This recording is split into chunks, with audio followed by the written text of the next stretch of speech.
Hello, everyone, and welcome to tonight's running of the Turkey Bowl 260 here at Charlotte Motor Speedway. Alongside me is Kynan Jones, as always. Tonight, Kynan is week number 3 here in the high octane sim series, right here on 10-4 Broadcasting. And right now, when I was looking at the points, looks like our points leader is none other than Nick Alford. Yeah, you would be correct in that Nick Alford has been running quite a consistent season so far.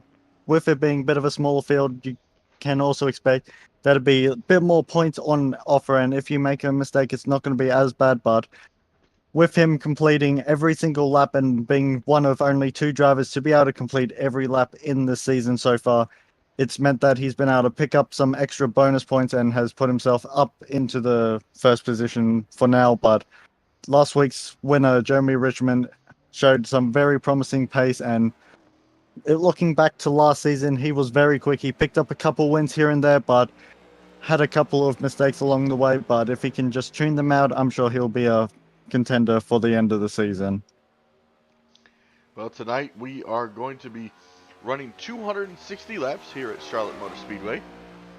And with my calculations, where is my notes? Um, I believe that is. Oh, watching qualifying here, and Julio slammed hard into the outside wall. You see, he broke that thing. We're going to be running 390 miles here tonight, which I believe will be their longest race of the season. Oh, that's quite a long race in store for tonight, but it's going to be a track that is also going to offer up a bit of challenges. It's going to have very close racing really throughout the entire pack. But with it being such a long race, some drivers might want to just take it easy and think about being in position for the end. From what I've seen with racing here at Charlotte, it's very, very close racing, both in sim and in real life. But if everything can all go well together, and hopefully we don't have a incident where someone decides to flip into a drain cover and then flip it for the quad oval. Yeah, man, that would be something to see. But yeah, I believe the NASCAR race here, 600 miles is what they typically do. So they're doing 210 miles less than real life. So this is going to be an endurance race. This is going to be taxing for these drivers.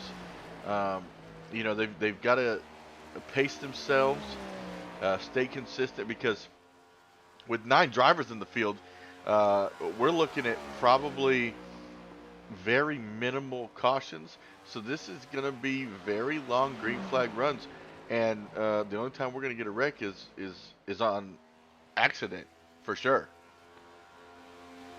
With it being only 8 cars that have put down a time, it's meant that with it being much less cars, you're going to be able to spread yourself out, and that's going to mean gonna have some mental fatigue starting to kick in, as you're not gonna have a real time to be able to just take a second to breathe. But with these drivers having raced around each other for as long as they have now, I'm sure they'll be able to cope. But towards the end of the race, I don't know what's gonna happen yet. Now, I believe from what I read, drivers are getting 8 sets of tires.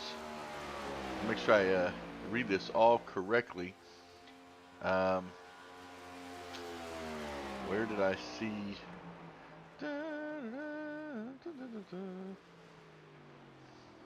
I could have sworn Nope, I it saw. doesn't. I don't be able to see the stream in Discord. Oh, well. Small technical issues. Oh, well, that's good to know this whole time. There you go, buddy. Nope, I can suddenly see it now. Woohoo! The night's still young, but yet. I'm a rookie Oh, don't you say you're a rookie yet. over here acting like one. Oh, yeah, here we go. Stages of 65, 130, and then 260. 8 sets of tires. No fast repairs. 55 degrees and partly cloudy. 44% humidity. And winds 9 miles an hour from the east. So that is our rundown for tonight. Looks like next week should be interesting. November 25th. That is next Friday night. We've got the Haas Fall Brawl in the 34 Legends. So that'll be a fun race. Don't believe that that Cool. is an event that will be points. Um, it's kind of a break for us here in America Come in on, regards everybody. to Thanksgiving. And I need to turn off sound Right. for the drivers. I'm There we go. sure that is nothing bad will be said on radio. Yeah, I've heard that before. It's not going to be as bad as the last race I had last night here at Charlotte, but it was on the Roval Long. So Oh, with the very fast-flowing chicane in the back, and tempers got a bit heated. oh, I bet. It was fun. Right now, the guys are warming up. It looks like they're gonna do their own little race right here. We got about 8 minutes and 30 seconds here before they go green. We'll just sit back and take a look at this. See how things go here for a restart. I like that Bojangles number 8. That thing is fire.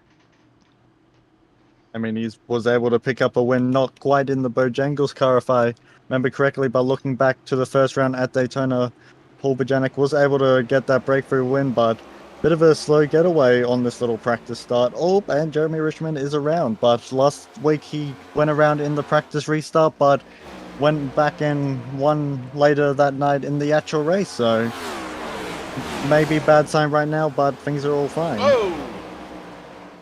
Man, these guys It's fine. seem real loose out here tonight. Yeah, he's still losing it. And does he keep it off the wall? Oh! No. Almost. I mean, he just about creamed that inside just before that, but And how could you remind me that I have no more of that cake I had earlier? I had some nice fresh cream on it. Ah, that's cruel. I hope you're sending some here. Oh no, there's none left, sorry. I'll send you some bacon wrapped chicken. That sounds horrible. Australia's a funny place. I don't know. Look, I'm not a big fan of bacon. Okay. Well, that makes sense then. I mean, by looks of things, Nick Alford doesn't like being behind Rafe Hatland on track right now. But right now, I'm not close enough to be able to start thinking about passing. Oh, then you don't want to be touching that inside line. This is a good way for these guys to feel how the car is going to be here tonight. Because, you know, I don't even know if I would be running laps like this right now. I'd be sitting in pit road trying to, like, just relax before this long one, man. Yeah, understandable, but luckily they've had at least an entire week to relax before coming out here tonight, so some drivers might be wanting it to be a little bit shorter, maybe go, I don't know, have something to eat, but hopefully not have to call their night short, and hopefully can complete all 260 laps. It's going to be quite wild. Which actually, if I can quickly go bring up the driver points. So tonight's race is 260 laps. The lap total from Daytona and Michigan combined was 263. So we're basically doubling the total on tonight.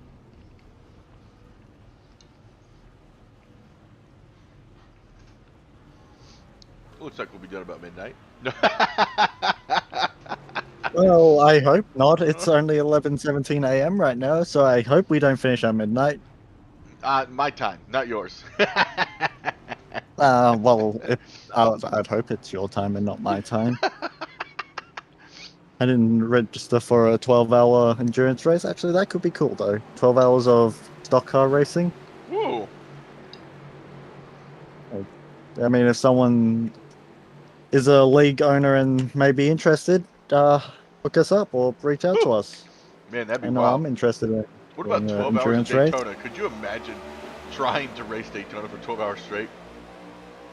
The oval or the road The oval. course? Yeah. Eh, that no. With what I've seen on iRacing, people struggle to do one lap.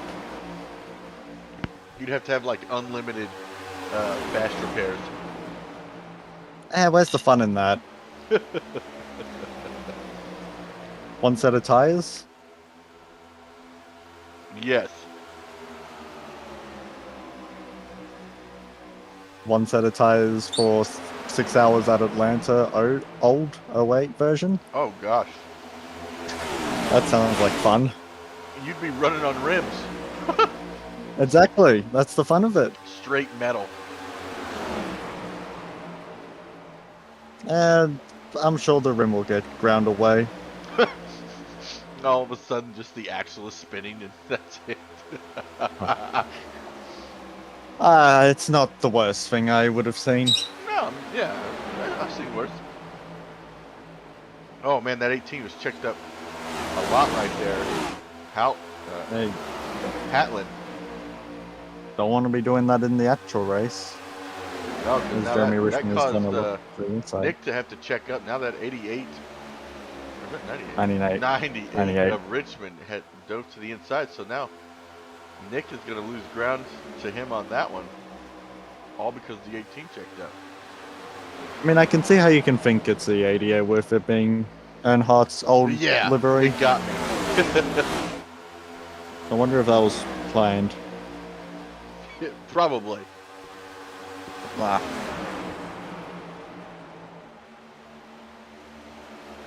'51 giving Hatlin quite the squeeze in the mid corner. Oh, we have the Coke 600 happening. Oh, and they're still dying. Oh, someone had a hard lick. Yeah, they did. Parts Julio. flying all over the car or the track. You don't need those parts. Just a bit of weight reduction. Now, here's the thing. These drivers have to hope something like that doesn't happen during the race because, oh man, oh man, no bueno. Well, they've only got 2 minutes left of this little warm-up that they have, so they have 2 minutes left to get all their crashing out their system before gotta strap yourself in and hope for the best.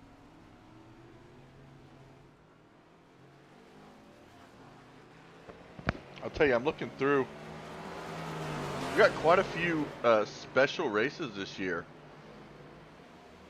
We got the Haas Fall Brawl, which is in 34 Legends. Then we got the Haas Snowball Derby for December, which is in super late models. Then we have the All-Star Race, which is February 3rd. It's a 4-race shootout. You ready for this, Kynan? They're going to be racing in the Kia Optimas at Daytona, Dirt Street Stocks at Bristol, the SK Modifieds at Myrtle Beach, and super late models at North Wilkesboro. All for the All-Star Race. Wait, one? It's all one night. Oh, that's gonna be an interesting night.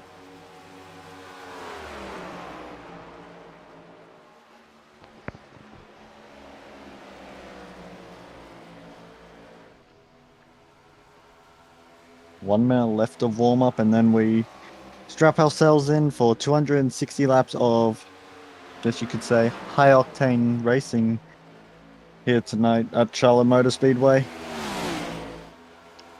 We may have to enter you in that event. Excuse me? He's like, wait, enter me into which event? The 4-race one. Oh, I mean, what are the cars again? It's called the All-Star Race. Are you talking about which 4 races is it? Yeah, I just need to make sure I have all the content. The Kia Optima at Daytona. The Double Dirt Street tick. Stocks at Bristol. Double tick. The SK Modifieds at Myrtle Beach. Double tick. And the super late models at North Wilkesboro. And another double tick. Oh, that's kind of sad. Kind of sad that I have all those different bits of content. I have a lot more. My bank account is still crying for help. I think everyone's is that has iRacing. Uh, and just think new season's just around the corner, just to make the bank accounts bleed a bit more.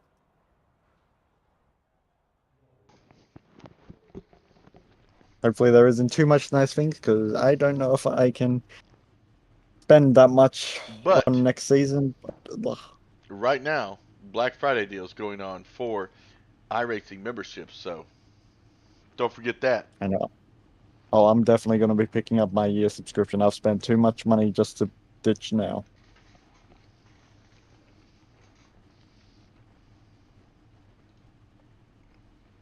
But that should be all cars, all sitting on the grid. We should be starting the formation lap very soon. And man, what a let's. I'm gonna pull somebody up here real quick. See how. See who do I want to bother? While you try to figure that out, I'm going to quickly run off and get a drink before these 260 laps happen.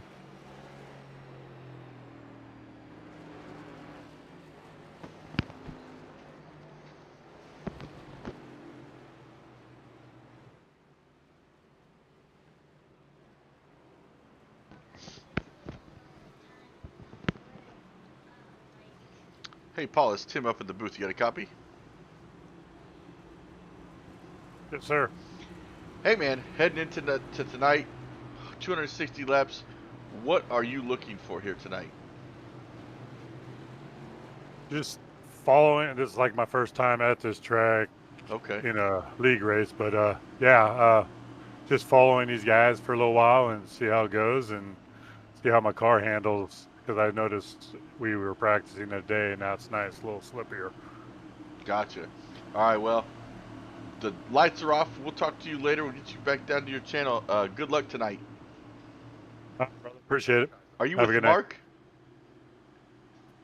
No, You're with Matt.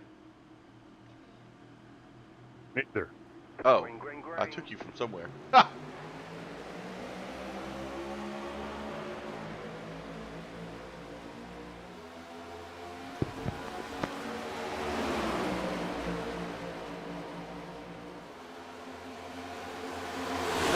We think we found his little hiding hole.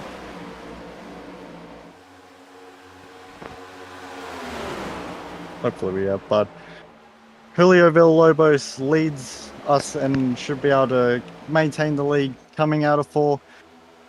Lap 1 under the way, and now onto lap 2. Julio has been able to lead from the pole, followed by Matt Staden in the 19.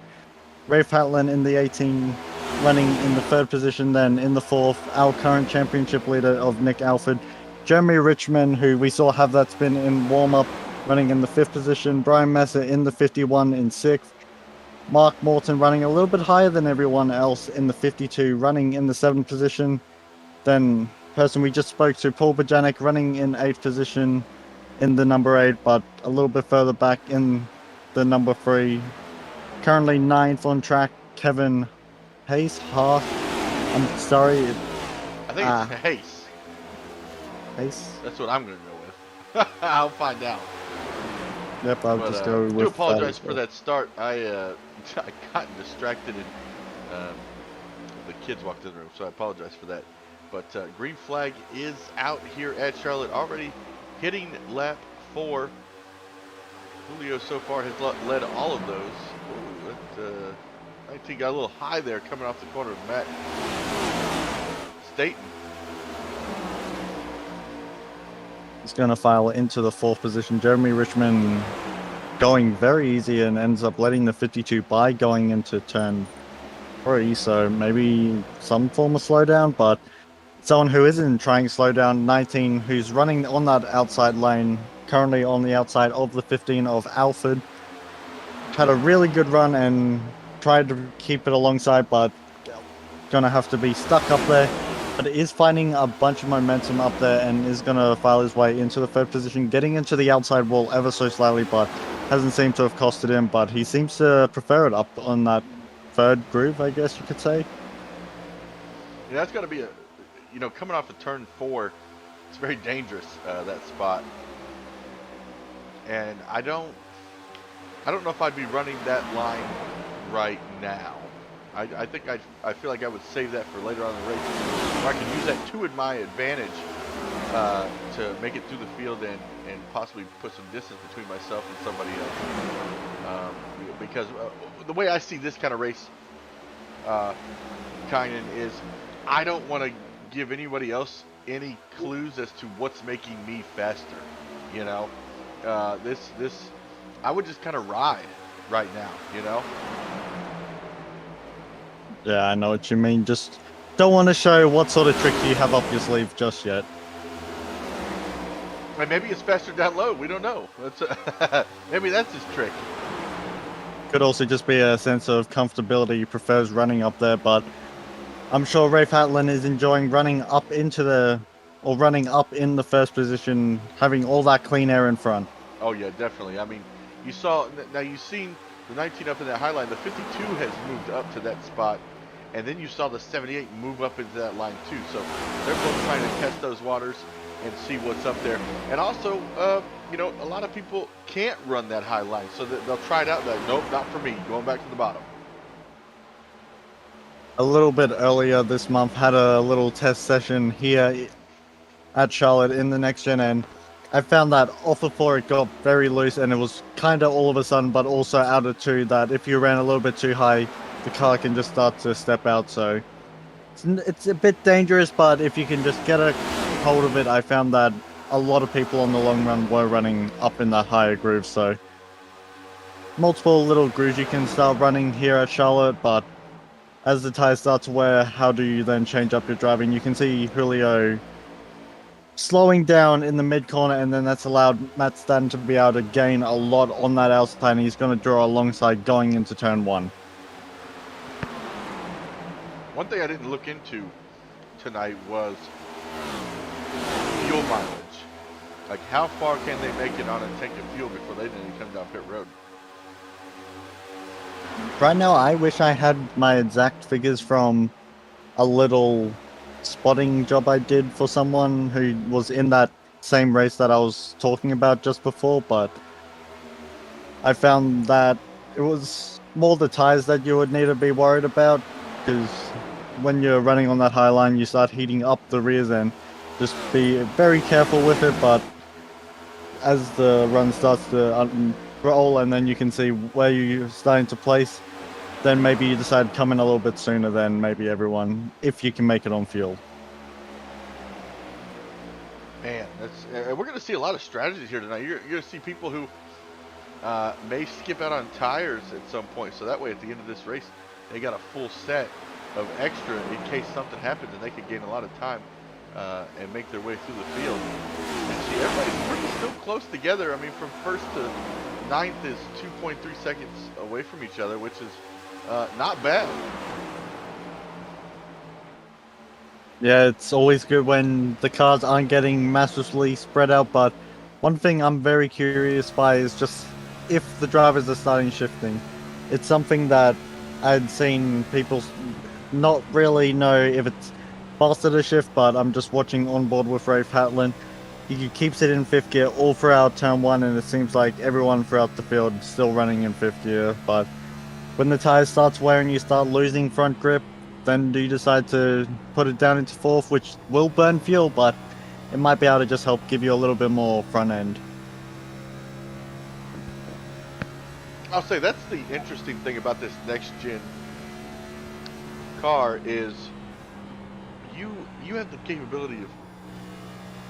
There's a lot of people, in the community that don't like the car. They don't like how it drives on iRacing, so on and so forth. I feel with this car, I have to drive this car. I have to be fully attentive the entire time that I'm racing with this next gen car. I don't feel like I had that with the previous generation, but maybe that's just me. Well, with me personally, from my experience of league racing and just doing officials with the next gen, I'm not a fan of it, especially just with how the aero package feels. I don't like with when you turn in, it doesn't really feel as responsive as I want it to be. And with driving the car, I find when you're strapped into a sprint car or a dirt lane model, that's when you're really driving a car. But with this, I just don't have the feel for it. I don't know if it's going to get tight, loose, and it's just not really set up to how I want, especially if I find it gets more tight than loose, and I prefer a looser car. And I will say, I have not driven the sprint cars or anything of that nature because I got iRacing because of NASCAR. So I do a lot of trucks. I do a lot of ARCA, Xfinity. I didn't do too much Cup, but I just love the way the trucks race. I have so much fun with those. So that's like my number one thing I race in iRacing. But stepping into this next gen a couple of times, I've had a lot of fun.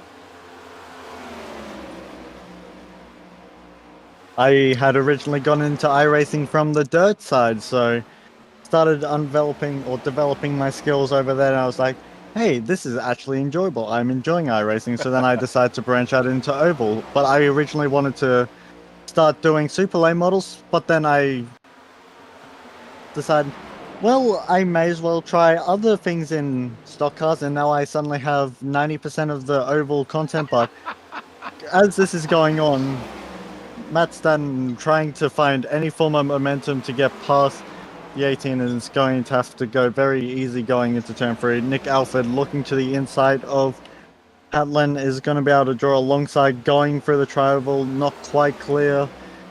Atlin has a wheel on him, but Nick Alford will take over and be your new race leader. But going back to what I was saying earlier, then after I found a nice little love for the oval side, then I was like, well, may as well try the roadside. Yep, suddenly I have most of that content, and now I've started to branch off into rallycross and the pro trucks. So Are those my fun? bank account is still growing. Oh, I think prefer the the 19 rallycross. just got in the wall. It was very slow, but no, he did not get into the He wall. did not. Luckily. Okay, it looked close. But anyways, about rallycross. Yeah, I've not. I suck at road racing. I'm gonna tell you that right now. I don't know what Well, brakes are. that I'm glad I don't race with you. I never want you to behind me then if you don't know what brakes are.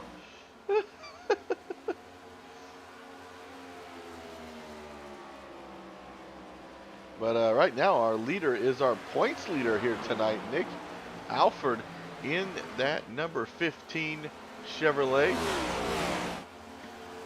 Really wheeling and dealing that thing. He started in 5th place, up 4 spots. He's also the biggest mover of the night so far.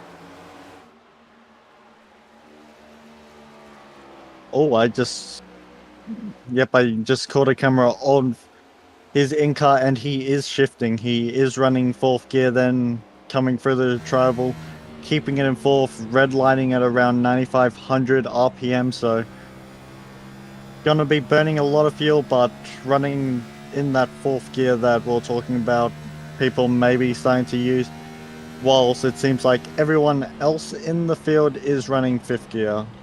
Julio Villalobos did just downshift into 4th, getting into turn 3. So coming out, keeps it in 4th, coming through the first half of the quad oval. Just before the line, he gets into 5th gear. Nick is staying in 4th the whole way around the track. Now, here's my question about this also. Isn't this going to, I mean, you do this so many times. We're doing 260 laps here tonight. You do this so many times. You stayed in 4th the whole time. I don't know that the engine would be able to withstand that. I could be wrong. Well, Mark luckily, Morton down pit road. wonder if that's an unscheduled stop. I'll quickly go see if can see something that maybe might have caused him to come in sooner than expected. But luckily, unlike us, we can't see what Nick Alford's temperatures are on his car, but he will be seeing it. But just quick Right. side note, going back to Mark Morton, he let Bojanic go by going into 1, but then caught the wall ever so slightly, but he seems to have had a bit of pace loss before getting into the wall. So it might be strategy call.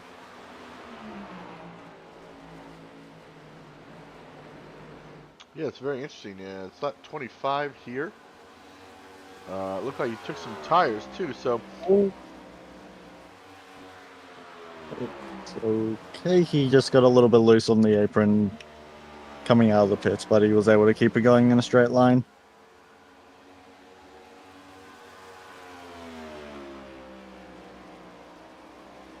Oh, he got very loose out of 4. woo. He's keeping it down low and is not going to hit anything, but that car is very loose right now on those new tires. Yeah, that's something. It's a blessing and a curse at the same time, Kynan. It's like, you know, what are you gonna do here? And I really like this paint scheme. This Sunoco, it looks legit. Something a little bit strange with the spec map, which is causing the number to Yeah, have yeah, a I little can bit of see texture that. difference. And I want It to gives it do a character. compare. So right now, his last lap when he was loose was 31.14. Meanwhile, some of the guys running 32.1, 31.8, 31.7. So he's almost a whole second faster than the rest of the field on those new tires. And he's going to be loving it now that the temperatures have brought back in, but he is a lap down and is really the first car on that strategy, Okay, so that time he's by going to have a lot of work to go through. 30.32, almost matched his fastest lap of the race. So And look at this massive gaggle of cars in yeah, front of he's him. about to have a, oh boy. And this is where you got to be careful. You know, you can make up ground here, but you also can run into problems. Especially if the cars in front of you aren't going as quickly as you expect, but with them being side by side as much as they are, there is just no space to really be able to go to the inside, but going to look to the inside of Staten, now being held up by the 3. They're going to go 3 wide, he's going to have to back out of it, which he does. Man. This is... question is he going to regret this? Oh, very nearly got into the back of the 3. Oh, 19's a little loose there. 19 really having a lot of issues with the tires not really doing what he wants. Oh, Both dives down to getting the tight angles. inside. Oh, man, now he's just... Oh, man. This is scary. Oh, it seemed like the car tried to rotate on him, but was able to just keep it a straight wheel and it straightened itself out. But now should be able to clear Kevin Pace easily, but now the 18 causing a bit of a headache, but 18 getting very loose on exit is going to lose a position to Kevin. Might even lose it to the 19. No, 19 is not going to be able to clear him just yet and is going to have to stay in the 7th position. And now the next victim for Mark is going to be that 51 of Brian Messer. Going down to the inside. Easily gets around him and clears him.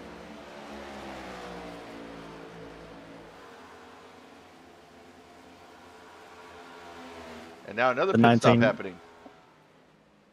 19 was able to clear the 18 just before the 18 came into pit road, so right now looking at about 31 to 35 laps of fuel just from how the 18 is looking.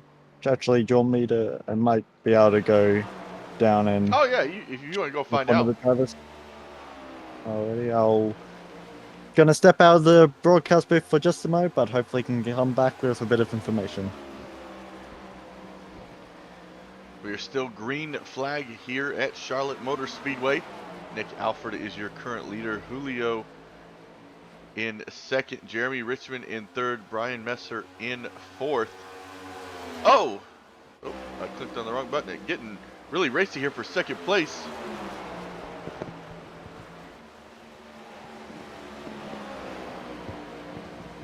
And he gets around Julio there.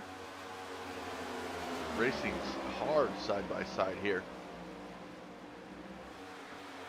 Off into turn 1, lap 34 here. As now the 52 has caught these two guys. Going to the inside here. They might just let him go by. And now checking in on that 18. He's down and away. His pit stop was only 14 seconds. Meanwhile, Mark's was 33.72. So, not sure why Mark's was so long. He might have had some damage he had to fix, possibly. Not sure there. Now Paul slowing down. He's probably going to come down pit road in that clucking Bojangles Camaro. Oh, no, he missed pit road. Well, that's going to be a bit costly on the time. Wasn't able to get a number, and we have a nice little friendly bots come into chat. Oh, these. Oh, gosh. On it. Yep, Oh. they're gone. You already did. Look at you. Look at you. Oh, man. Fire. Popping in from trying to get a number, but drivers that I did come in to check, unfortunately, weren't paying enough attention and weren't able to give me a number. Okay.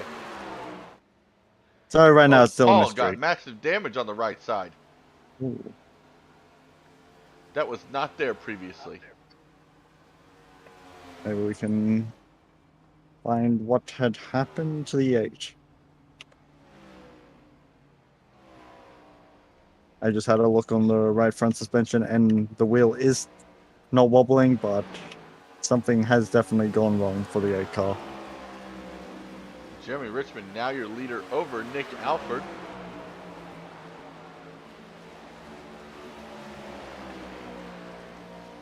Oh, I have found it. He picked it up on lap 31. All right, we will have to go back and find that here real quick. Luckily, it's only a fairly small incident.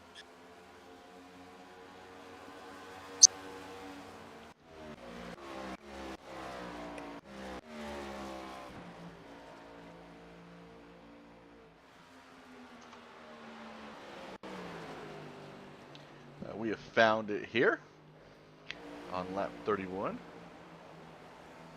Coming down Everything the looks all backstretch. good. Everything's seemingly okay for now. Comes into turn 3. Nothing too out of the normal.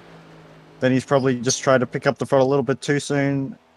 And that seems all good that time. No, maybe this is lap. Oh, this is lap 31. It's a long night. Oh, that's not what you want to be touching. Nope, nope, it's not. At least you But saw. this time, This time. this time he gets into turn 3. Then he's just trying to pick up the throttle and he just takes Ooh. all the weight off the front end and just starts understeering and just gets into the wall, but has not broken that right front suspension and is able to keep on going, even with a little bit of damage. Man, but you know that's even that kind of hit can really ruin your race. You Nick know. Alford in the pits as well as Brian Messer. But yeah, going back to what you're saying about how that little hit can ruin your race, with these cars having the new damage model where you have to hit the car over and over and over again, but if you do that too much, you're going to break something a lot easier the next time, so every little hit, even if it's just running against the wall, not to the point as Ross Chastain did at Martinsville, but just bouncing off it slightly, say you would at Darlington, that's going to slowly weaken the car as it would in real life, and eventually it's just going to pop the suspension out, and suddenly you're going to have a lovely 4 minutes required just to fix one of the suspension components. But if you break a second, then you're looking at 8 minutes, and then if you picked up any optional damage, then suddenly that's added on, and it's not fun when you pick up damage. So it's highly recommended that you avoid it. Yeah, avoid at all costs if you can. Right now, looks like everyone has gone down pit road at this point. Looking at my stats, I believe so. I would, yep, from my calculations, that would be correct. Rafe Hatland being one of the first cars to come down pit road and is currently running up in the first position. So everything seems to have been cycled. Our current race leader is the 18, but Julio Villalobos in the 78, running in the second position.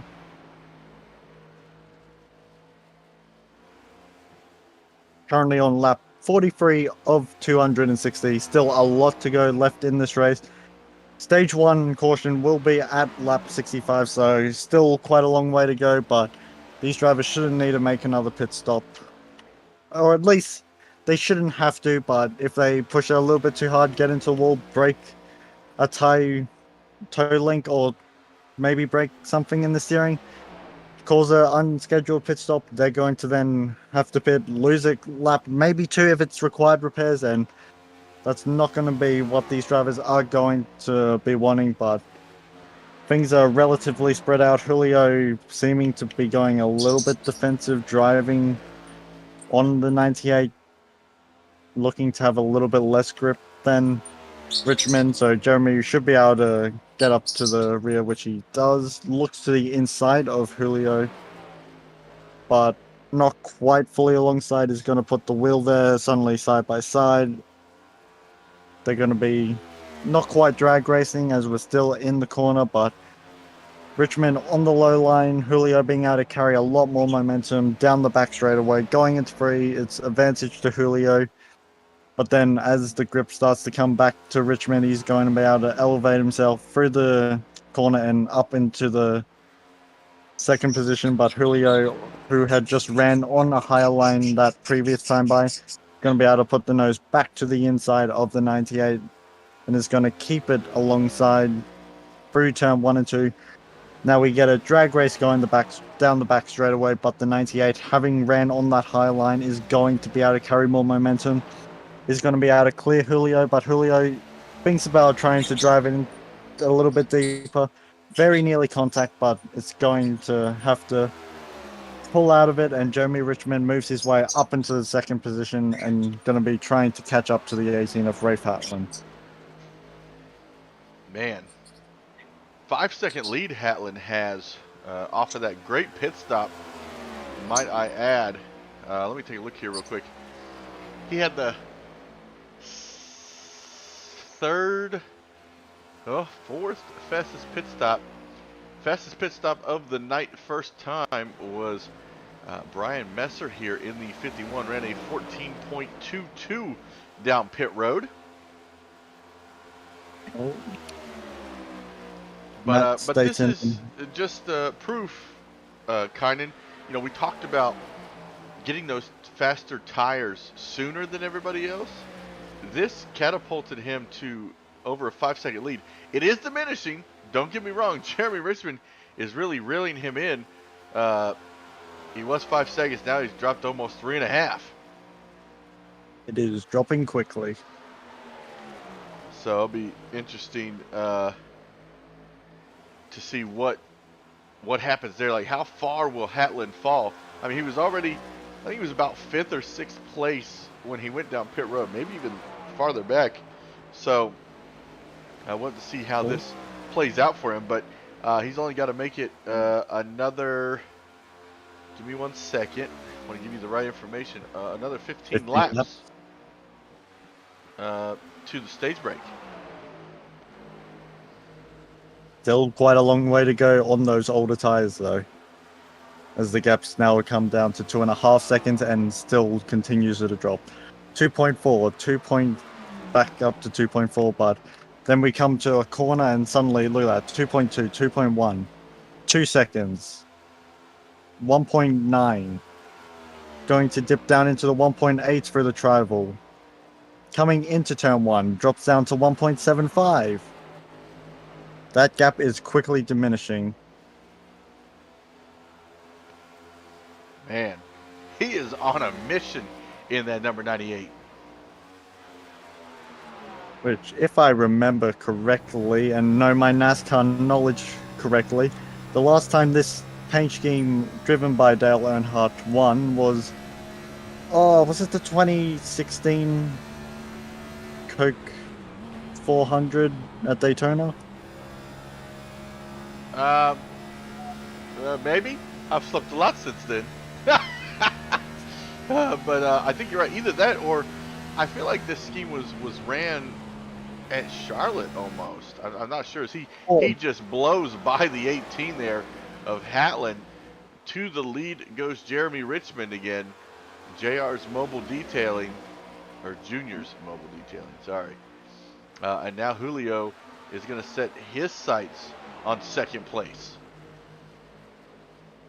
You can just see how much more grip the 98 has on the 18, but just a little bit further back, Julio quickly seeing that 614 setups rear logo getting a lot closer every single lap, to the point that he's now smelling the rear bumper and is going to be able to easily fly his way out from underneath the diffuser and is going to pull himself up into the second position before we even get to turn 1. That 18 got real close to that turn 4 exit wall there. But now falling back to third place. I'm going to say for right now, for what we see, that short pit did help him a lot. I mean, he's still in third. He still has about a 3.5 second lead over Nick in fourth. And he's just got to make it 10 more laps to get to that stage break. I mean, if you can just pick up any little milliseconds here and there, but you also gain that experience, you know what your tires are going to do on a run of this magnitude and distance, so you then get into the mindset, okay, if I maybe stretch it out a couple more laps on my first stint, then I can make my second stint a little bit shorter. But looking in the YouTube chat, King Cantwell saying, let's get it, Tim. Adam's in the house, boy. He's the team owner for the truck series that I race in on Monday nights. We're in week 2 over there at Nazra, having a good time there in the trucks. Currently, myself sitting tied for P6 in points, trying to bring home a win possibly this week at Texas. Wow, look at you flexing. Hey, I felt real good about how my race at Pocono went. I got the most stage points out of the league. I was killing it last week. Well, Pocono is a bully. So, hush. Looks, actually, I just noticed we have our first driver out for tonight. Looks like Morton has retired from the race in that 52. Morton having issues earlier on, but unfortunately has taken it to the garage and his night is over. I'll see if maybe there was damage that contributed to the retirement. Nope, he's just pulled it off track. Yeah, that's what I was wondering.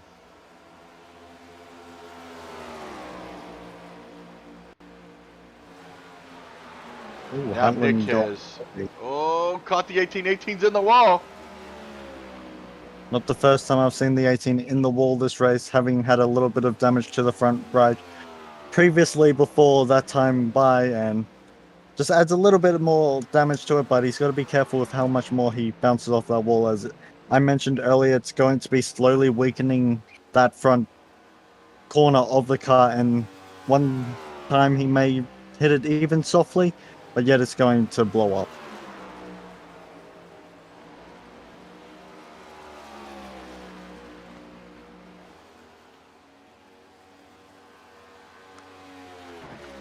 Only 5 laps left here in stage number 1 tonight.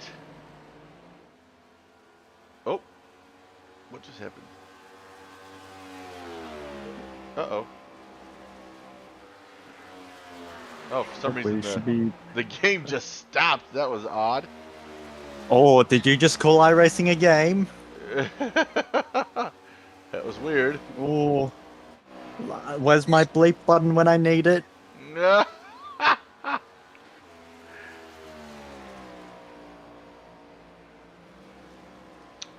Right now, let's see, take a look at who is our biggest mover right now. Our biggest mover is Jeremy Richmond.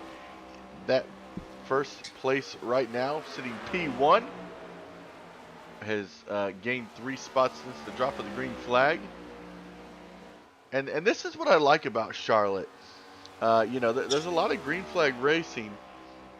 Things get spread out over time, but you really see who has the drive for stuff. And you got 3 laps left here in this stage, and you're going to be able to.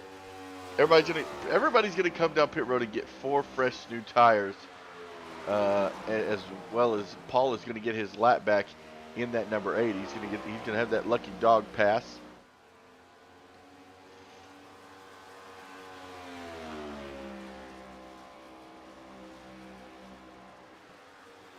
Rafe Hatlin, after making that early pit stop, has quickly been caught, this time by the 51 of Massa, and Massa should be able to get by the 18 fairly easily, clawing right up to the rear bumper, or rear diffuser, I should say, of the 18.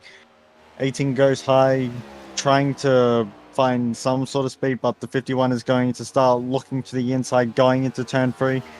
18 getting very tight, and the 51 is going to be able to start driving by and will easily be able to clear him on exit. 51 moves his way up into the 4th position, whilst the 18 moves back into the 5th.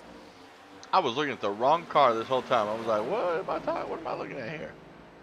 But now I understand. I mean, do you think that was a good call for his short pit? Well, he had nothing to really lose. He still has 5th position in the stage, and the caution is going to come out for stage 1. Jeremy Richmond is going to win, but he had nothing to really lose, but he could have maybe made it work, maybe pit a little, like 5 laps later, just try stretch out that first stint, but now he has that extra knowledge of, okay, if I can just change up my driving a little bit here and there, maybe save a bit of tire, then maybe something different can happen. But stage 1 winner, Jeremy Richmond, here on screen right now. Julio Villalobos up into 2nd. Our championship leader of the 15, Nick Alford, up into 3rd position. And I think I just heard someone get into the wall slightly under caution. Oh man. Quick question: Which in this picture, which one's Jeremy?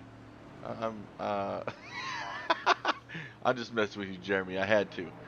I've never seen anybody put a picture of himself and his significant other on iRacing, so it's pretty funny to say that.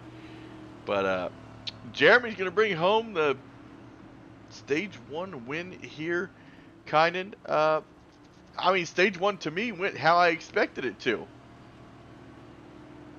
Yeah, there was not as much that could have happened if maybe had 40 cars on track, but we had clean racing. Some drivers having a bit of issues off of 4, but all round it was a very clean run, and only one driver of the 8 went a lap down. But on a track where the lap times aren't really that long, to only have one driver go a lap down either shows a testament to how skilled this field is, or well, how skilled the field is. No one else really going a lap down, despite some people bouncing off the wall and strategy calls being made. But now it's all got to be brought back in, and time to reset for another. How many laps is until stage 2 caution? I need to quickly check this. I lost my notes. Lap 130. Yeah.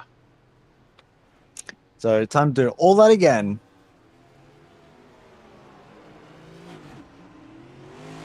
Rafe Hatlin sitting in pits for a long time.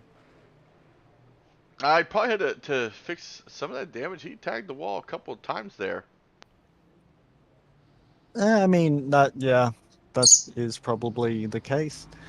But still sitting in pit road. He has to be careful not to let the pace car get too close, but nope, he's going to come out right now and will be the last car on the grid, but should hopefully have all that damage repaired. And even though it's not going to be an entirely new car, new tires, a full tank of fuel, and no optional seconds of repairs, that sounds good enough to me.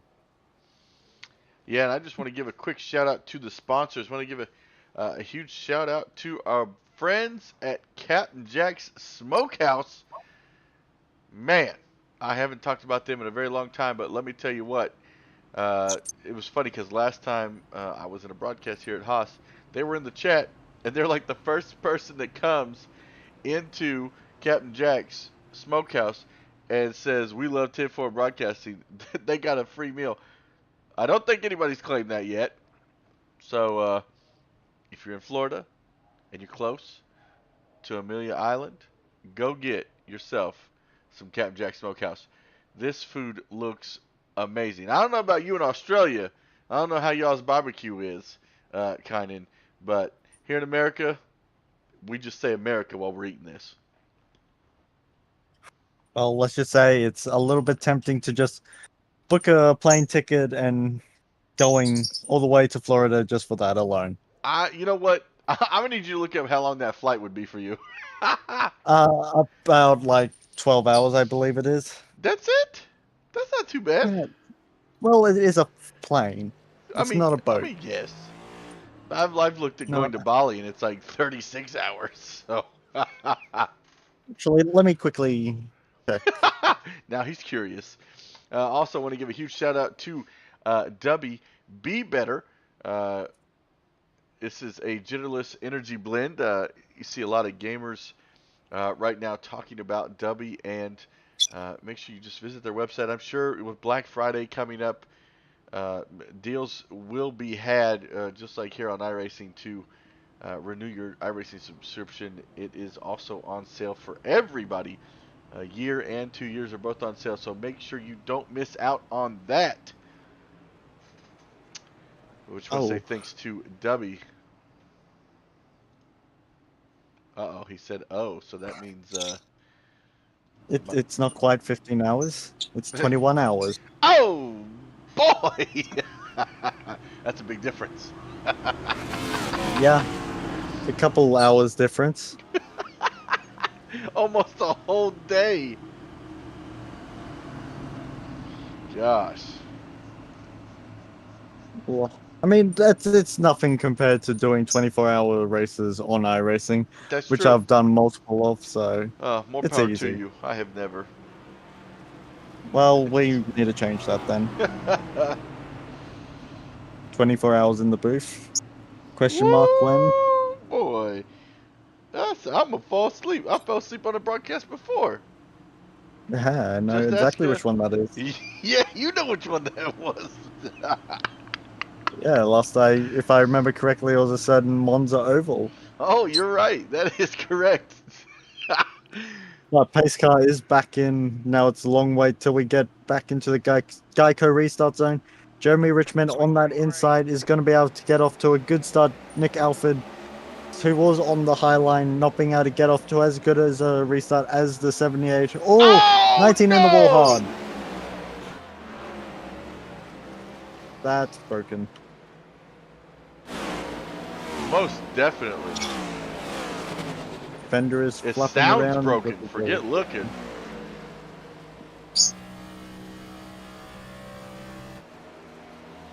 You've got to be careful on those new tires. And you see sparks flying. He's dragging. Yeah, the wheel is barely hanging on. So that's going to be at least 4 minutes of optional or required repairs. So I want to actually get a replay up on that because I feel like I know exactly what happened without actually seeing. Just knowing the tendencies on how these cars drive. We're going to get a good close up here. See that 19 on the inside gets going on the restart. Right here, just ooh. Oh, over the bumps. Man. And I think that 3 car got lucky. We're going to go back and we'll take another look at that. We're going to ride on board with Kevin Haas. You can see the 19 below him getting a good restart. Then just over the bumps, it just starts loosening it up. Man. Somebody get Kevin some pants. I guarantee you he needs a whole new fire suit after that one. I mean, you say that, but from what I've heard, a lot of iRacers don't wear pants when they race.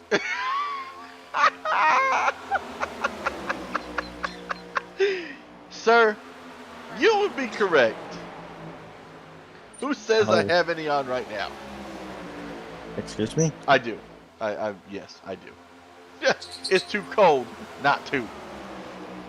I mean, it is hot right now here in Australia, but Matt Stan has taken it to the garage. His night is over, Oh unfortunately. man, he totally just. Oh, that's unfortunate. He had such a good car. Had.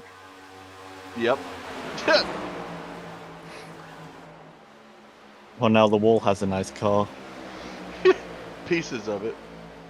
Well, yeah, although the car relatively held up together, but after quite an interesting little restart, no caution, but Julio Villalobos has made his way up into the first position, but Jeremy Richmond looking a little bit lower than the 78 through the corner, but for the most part, everyone running single file throughout the field.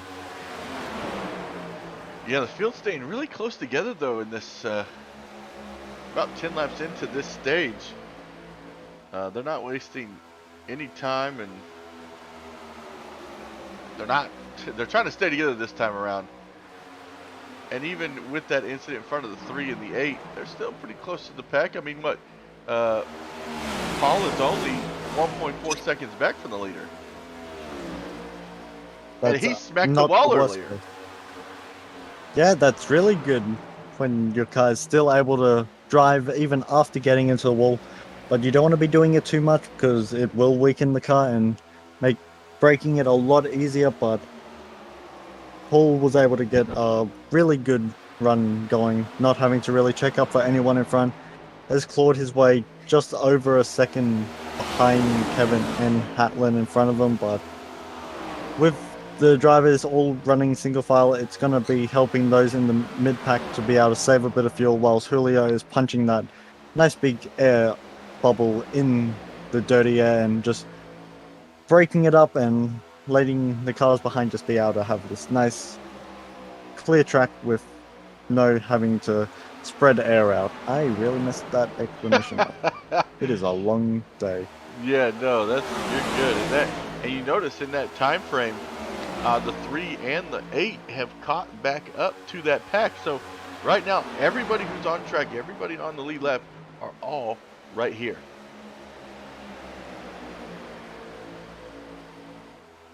I want to see if we can't see if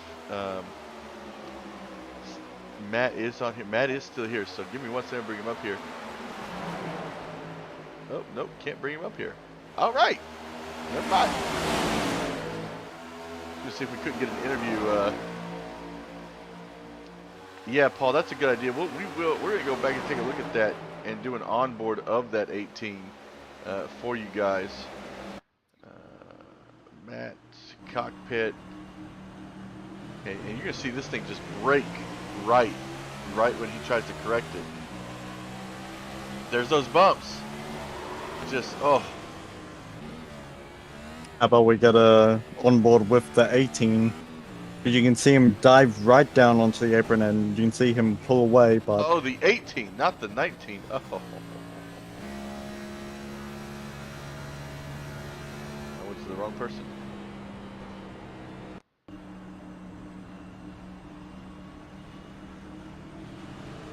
All right, on board. you can see the 18. 18 starting directly behind the 19. 19 getting off to a much better start. Then dive down low. Man, he gained 2 Not spots checking off up. that. Free positions are free positions, but you can see how much space there was between Hatlin and that front pack. But then when we go back to live, you'll see they're all grouped back up together, and Paul Bojanic has actually moved in front of the 51. Yeah. So That number 3 and 8 both have gained a lot of time on this front pack. Maybe, and just this is the thought process. Maybe the guys didn't like how those tires are being used in that first stage, so now they're kind of trying to back off and reevaluate how that how the tires were doing that after that first stage. I just went and had a look at the replay myself and didn't see anything really happen to Nick Alford. It just looked like he was trying to keep it up high, and doing so, he was just taking it nice and easy, and the 3 and the 18 just went below him and were able to get by, but still, either way, with Nick being towards the back, if something does happen in front of him, there's not going to be as much time to react. Whereas Jeremy Richmond in the lead right now doesn't have to worry about anyone crashing in front of him.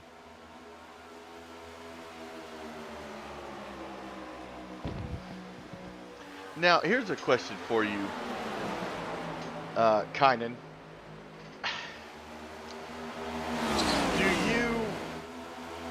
Do you try to short pit this stage? Okay, hear me out.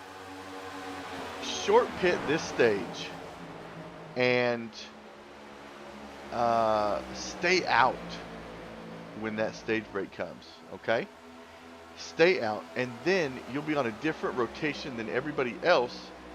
That way you can gain some space, and you'll be getting new tires before everybody else each time green flag pit stop happens. Or do you just try to stay with everybody else and keep going?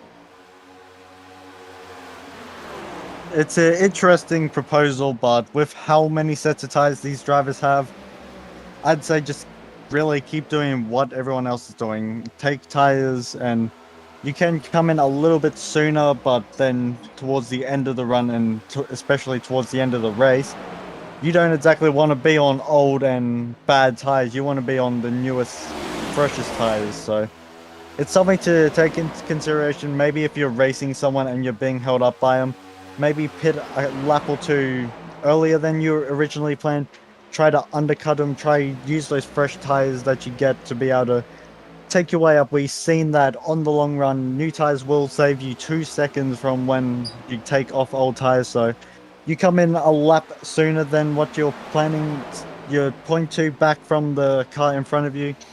You're gonna have an extra 1.8 seconds clear, so gonna be able to jump an extra position, and they're realistically gonna have to pit with you if they don't want to lose so much time. Otherwise, they have to then go long into the race just to then create a bit of a tire buffer and be able to use those newer tires and be more aggressive. That's a nice technique I've tried, but when I have done that, I've used right tires only. So maybe towards the end of the stage, someone, instead of taking 4 tires on their pit stop, will take right tires, but it's going to be risky with how we've seen the car get loose on exit. And I just did a calculation here. So with 8 sets of tires, oh man, that's close. You would have to pit every 32.5 laps, which is about the window that you were talking about with fuel mileage. So I don't know that my theory is a good plan anymore after saying that out loud and doing calculations on the tires. So good call there. Nick Alford in that first stint, let me just quickly see, he made his pit stop on lap 41. So there's at least 40 laps worth of fuel, and we saw Nick shifting early on, so, and redlining it in 4th gear, so he would have been using more fuel than everyone else. So 40 to 45 laps looks to be the fuel number. Which actually, on lap 89 now, let me quickly grab up my calculator. The last time they went down pit road was lap 66. So that's 171 laps left in this race. Then divide that by, just say 42. That's still 4 stops that you're going to need to make. But that's if you're pitting every 42 laps. Right. Oh! 18 looked like he got into that 98 of Jeremy Richmond right there. Let's say battle back here for the 6th spot. Kevin and Brian Messer going at it. And now Paul trying to come down pit road. See if he makes it. Slows it up. I think he slowed it up just in time. Paul, the first one down pit road. Also, Paul was the first one down pit road last time. So we'll see if this starts a trend. Now, if you're Hatland, you're stuck up behind the 7. All very nearly contact between him and the 98 going down the back straightaway. But if you're the 98 or the 18, do decide to come down sooner, trying to then pit every 42 laps, we know that's now within the pit window, so you would be able to take advantage of that. But what, lap 130 is the second stage caution? You're within that window now to be able to make it on fuel with that as well. Yeah. It's, I'm telling you, as an iRacer, there's a lot of times in these races where you're constantly thinking, you're focused on racing, but you're also focused on making the best call for pits. I've made the mistake where, I don't remember where I was racing at, but I left an extra set of tires to use, and we ended up going green the rest of the way, and I ended up failing miserably because that was a bad call. I was banking on a caution to come out, and I was going to run down pit road, grab those tires, get out there and make all the passes I need to. But fortunately, it didn't work out for the way I needed it to, and that could happen here tonight as well. Luckily, from my experience, I'm already thinking when I'm going to pit and what's my number on tires before the race even starts. So I'm well ahead of strategy, and because of that, I very nearly won races and gotten podiums in very tough competition races off of strategy alone. So strategy can maybe not be someone's first forward when it comes to racing, but I know for sure for me it is, as it's something that you gain one position in pit road, and for me, I was able to change up my tire strategy ever so slightly and just keep out of trouble. And because I gained that extra position on pit road in trucks at Rockingham, not the easiest place to overtake, I was able to go and win my first league race there that night. So it was a lot of fun, but if you don't know how to work strategy on the fly, maybe it might be something that you should try to work on. And that'd be something, go in these hosted sessions and practice something like that, where you don't have to worry about losing any I rating or safety rating or anything of that number. I mean, yes, that is a complete possibility, but it's something that you really need to just learn for experience, and that is something that would be giving you experience at the end of the day. So if that's something you want to do, then go ahead. Any sort of experience is still experience. See, my thing is, I always, when I try things, me personally, I want to try it with other cars on the track, because that gives me the best knowledge and information that I'm going to need in a racing situation. So typically when I do stuff like that, it's I want to know for racing situations, Yeah, I'm the same way. I really struggle to really do anything in a practice session, but Yeah. then suddenly when it comes to a race, I'm completely caught up and typically do better. I always say I do better in the race itself compared to practice. I may run 19th in practice, but suddenly when it comes to the race, I'm able to run top 10s. Yep. Same. And I just think it is, when I see somebody in front of me, I see a goal and I got to get to it. If it's just like qualifying, do not ask me. I suck. I'm so bad. Yeah, qualifying, I can't help you there. Oh, it's just the way I am. I'd rather. Ooh, looks like the 18 just about tagged that outside wall here. We're coming up ever so closely to green flag pit stops here. And that, like I just said, green flag pit stops. Here comes Hatland, who last time was the second driver to come down pit road. Once again, second driver to come down pit road this time around. He probably felt something a little bit different with this sort of run, and deciding that maybe if he saves a bit more tire during the run, he might be able to benefit better from it. Right now he is in his pit box. Right sides are up and down, and he should be getting left sides as well. Yes, he is. As you see the leaders go by, he is now a lap down, but he will have no issues getting that back.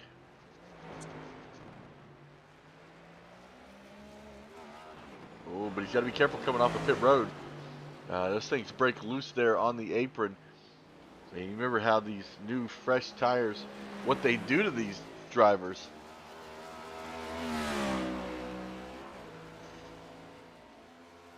Oh, see him trying to warm them up, coming down the backstretch. Because you don't want to warm these babies up in the middle of turning sideways, coming off the corner. I mean, it would certainly warm the tires up, but it's not how you would want to. Yes, it would. And now he's going to begin his trek to the leaders. So you go back up front. Julio is your current leader right now, with Jeremy Richmond right there, very close, stage 1 winner. The question is he going to be able to pull off 2 stage wins here tonight?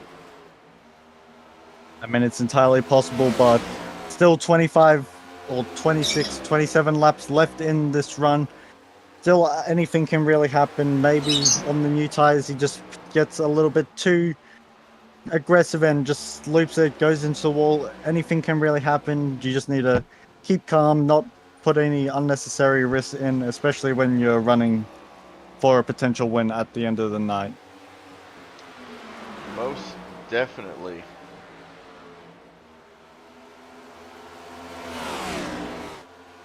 These guys are just ticking down the laps, and now Kevin in that number 3 car is coming down pit road for his green flag pit stop. And I always find this to be a really fun aspect of iRacing or racing in general, is when we get these long green flag runs and these drivers have to slow so much down to make it to their pit box and onto pit road and have a speed limit.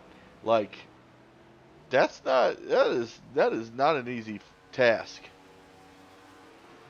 No, it's really not. Luckily, on dirt, you don't need to do it so much, and if you do, then there's something very, very wrong. But it's one reason I really like endurance races. You have to do it over and over again, not making any mistakes. But if you do make a little mistake, you still have plenty of time to be able to rectify it, and just keep your car going in a straight line can sometimes be able to benefit you. And this year, I believe it was, in the Daytona 24-hour on iRacing, my team had an issue at hour 13 into the race, just on the exit curb of turn 1 and 2, and we had 10 minutes of required, but just from keeping it clean throughout the rest of the night and going into the morning, all suddenly in contention to win before a lap car had unfortunately put us in the wall, and we end up DNFing with less than an hour to go. But Oh, if you can just keep your car all going in a straight line,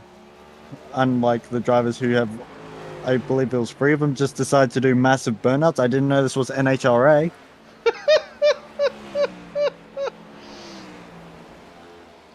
you know, you know what? Maybe that's what I need to do is practice for the 24 Hours of Daytona and do my first 24-hour race on a team. I mean, it's a lot of fun. I've done it for the past 2 years, which have been the only 2 years I've been on iRacing, but I'm definitely going to be looking at doing it this year again. I always make sure I do the Daytona 500. I have so much fun doing that. I didn't have as much fun. First year I had done the 500. I did it 3 times in 2021. Looked in contention to win 2 of the times. Come around to this year, had a teammate in the race with me this time. The teammate then causes a wreck in front of me, which unfortunately meant I had a car on top of me on lap 27 of 200. Oh, no. I was furious, but that's racing, unfortunately, and who knows. I'm not a big fan of the next gen, but I'm sure I'll probably go back out for the 500. It's a very fun race, and I want to get back into endurance racing next year. So this is, now that we've cycled through pit stops, 20 laps to go here in stage 2. Same situation as stage 1. Julio sitting in second place, 5 seconds back from Hatlin. And now he's going to begin his trek to catch him for first place. And we'll see if maybe Hatlin learned something last stage that'll help him through this one. Well, right now, Julio has already started shaving a lot of time off.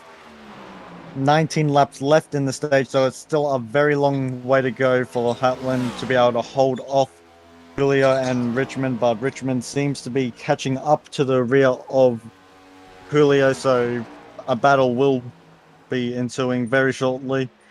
Coming into turn 3, Richmond running a little bit lower. He actually gets down nearly to the blue line, running the wheels on the white line, just above the blue line, and has closed to the back of Julio. So the battle for second will be on very shortly, just like we saw in stage 1. You can see Richmond running a little bit higher up on entry, but then cuts down, trying to use the banking and gravity to pull himself, gain a couple miles per hour, and carry as much momentum, but nowhere to go. Julio going defensive, going into turn 3, but this time Richmond not close enough to think about it just yet, but all this is doing is allowing Hatlin to be able to breathe a moment, but even then, Julio and Richmond are still closing the gap. Yeah, they're just two great machines here tonight. But I don't feel like they're closing the gap as fast as they were last stage. So we'll see how that plays out, actually.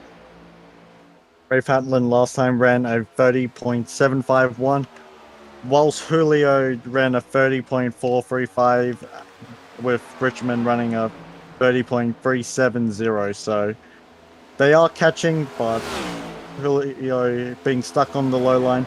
Richmond running a little bit higher up is going to be able to carry some very nice little momentum. Is not quite going to be able to clear Julio going into turn 3. Julio drifting up slightly, trying to carry as much speed as he can, but Richmond not blinking for a moment. Julio getting a little bit loose on the bumps, but is going to be able to keep it going in a straight line. Richmond having the advantage going into turn 1, but they remain side by side. Unbelievable. They're side by side for a whole lap now. And now Julio going to drop in behind Jeremy as they come through turns 3 and 4. Very hard battle. But even during that battle, they were still catching Hatlin. Not at a very fast rate, like I said, from stage 1. And we're coming up on about 13 laps to go here in this one. 13 laps to go in stage 2. I apologize. Hatlin that last time by was 0.4 slower than Richmond, so the 18 needs to try find a little bit more pace if he wants any shot of being able to hold on for the stage win. But Richmond is going to be trying his best to catch up, but Julio just staying with Jeremy for now, but I'm sure Richmond will be able to pull away slightly, but Julio still has more pace than Hatlin, but will there be enough time for them both to pass? That's going to be the question.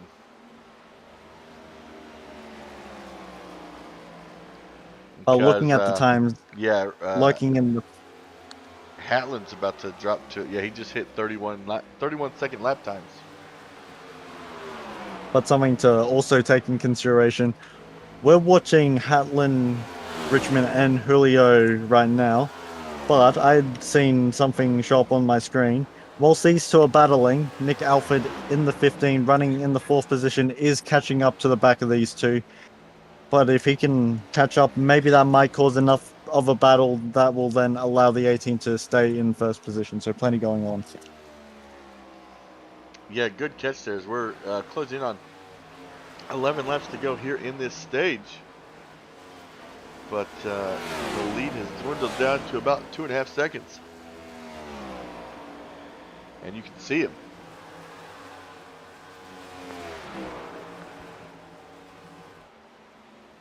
It's unbelievable. We've had no wrecks so far tonight, kind of. Well, besides that. Well, yes. But there was no caution from that. No unscheduled cautions. Yeah, we'll say that. which, considering how hard the car is to drive on new tires, can snap around very easily on corner exit, is a testament on the driver's ability to keep this thing under control. Now only leading by 1.2 seconds on lap 121 as they're also catching lap traffic here. Looks like that would be the 8 of Paul. Paul Bojanic that last time ran a 32.628, whilst Hatland ran a 31.456, so quickly catching by over a second each time, so they should be catching the lap car before the end of the race. 9 laps to go at the line, so time is quickly ticking down, but Richmond is drawn alongside the 18. Julio is going to follow Richmond on the inside, 18 not having too much grip on those tires to be able to fight back. That's unfortunate. I say that as he's carried enough momentum, but Julio on the inside with better tire grip is going to be able to clear his way, but back up into the... Oh, that was a little bit loose. Back up into the lead. Jeremy Richmond in the 98. Won stage 1 and back into his way into the lead. See the A car just staying up high after being lapped. Real unfortunate, but caution will be back out in less than 10 laps time, so he will be brought back onto the lead lap, but then we're down to halfway and another 130 laps left in the race. Oh, 18 getting sideways. It's that turn 4 exit. Contact with the 8. Both drivers able to keep it going. Ooh. I don't see really any damage, so he did a good job if that's the case. Just looked like a bit of rubbing and then just loosened the car up, but both drivers doing an excellent job not to end both each other's nights in the wall.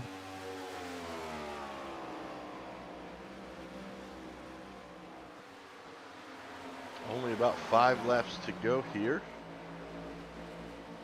at Charlotte Motor Speedway. I want to thank everybody for tuning in tonight, watching along with us in this Turkey Bowl 260.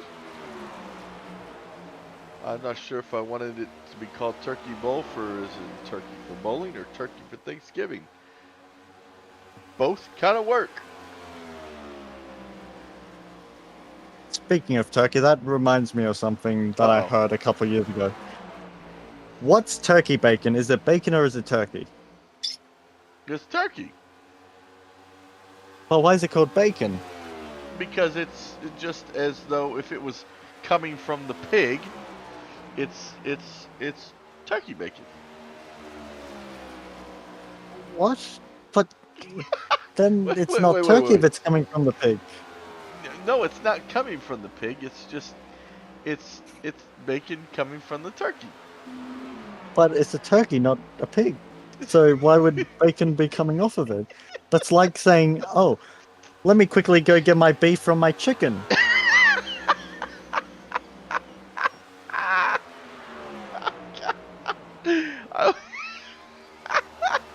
All right, you have a very valid point, and now I kind of,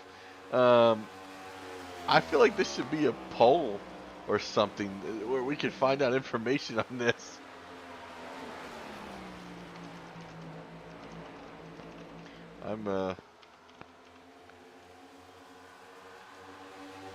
Oops. Why is it called turkey bacon? Maybe I'm wrong. Maybe I'm totally...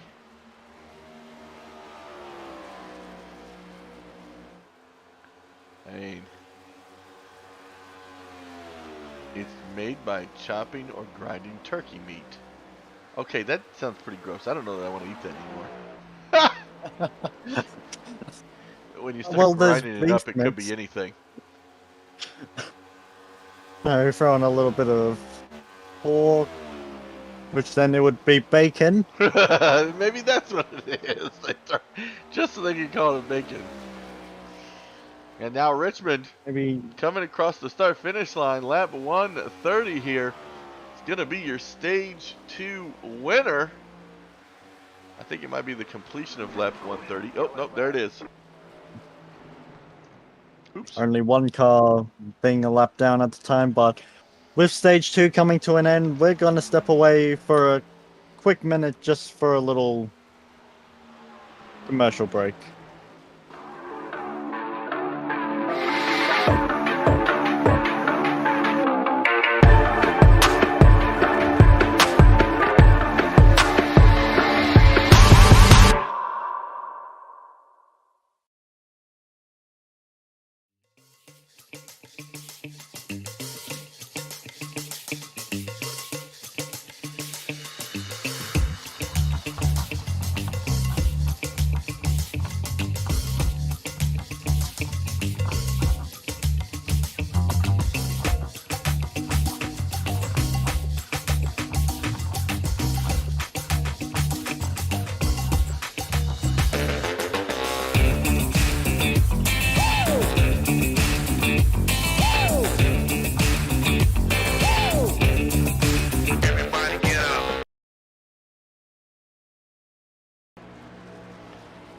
Hello everyone and welcome back to tonight's running here at Charlotte Motor Speedway.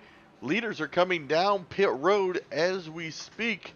We're going to speak to our stage 1 and 2 winner here after he has completed his pit stop. I've messed up a few drivers before and I don't want to do that again.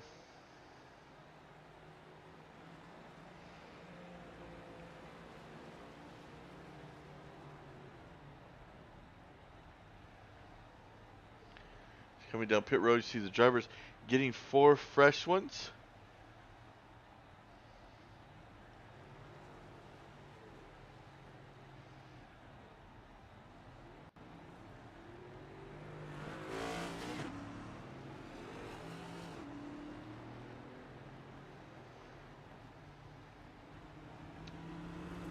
A couple drivers on pit road for quite a while. Julio on pit road longer than I expected.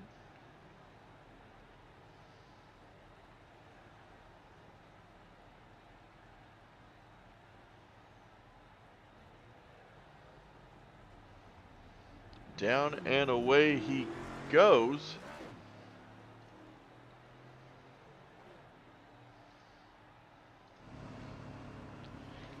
See if we can't get. Where is he? Jeremy Richmond in here. Hey Jeremy, it's Tim up at the booth. You got a copy? Yeah, sir, I got you. Hey man.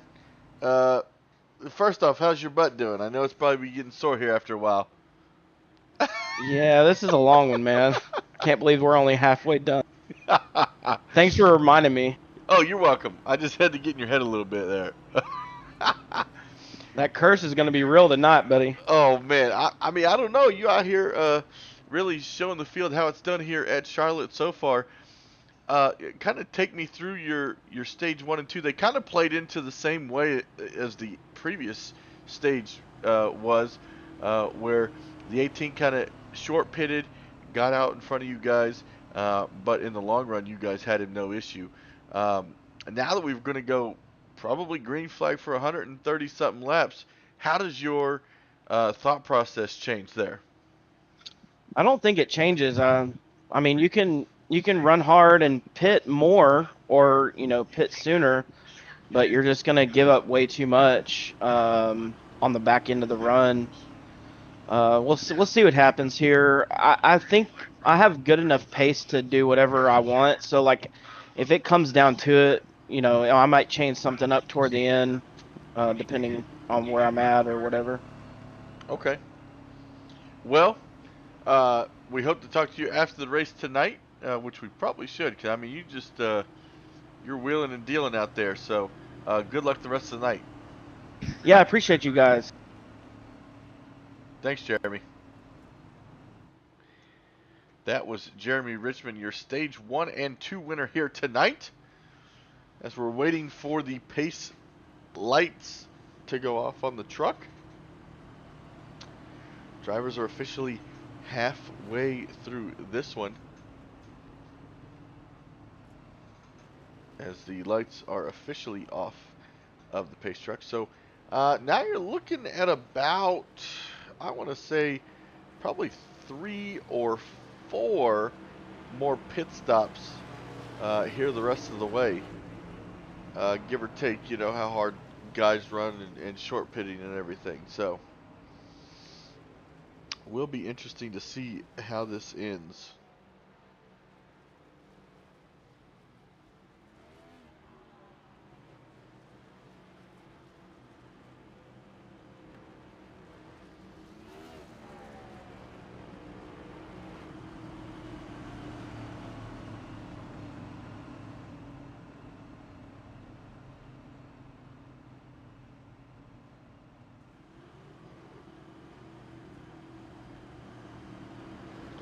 Pace truck is going to go down pit road. Kevin was on pit road for a long time there, and that number 3 car ended up being on pit road for about a minute and a half. Currently being shown out of the race. So only 6 drivers left here tonight, as the pace truck is going to come down pit road, and green flag is about to wave. Jeremy Richmond's going to lead them to that green flag. Green flag, green flag. There it is. Gets a great start there on the inside lane. Jumps out in front of Nick Alford right now. And then Julio and Hatlin, while the 51 is trying to look to the outside of the 18.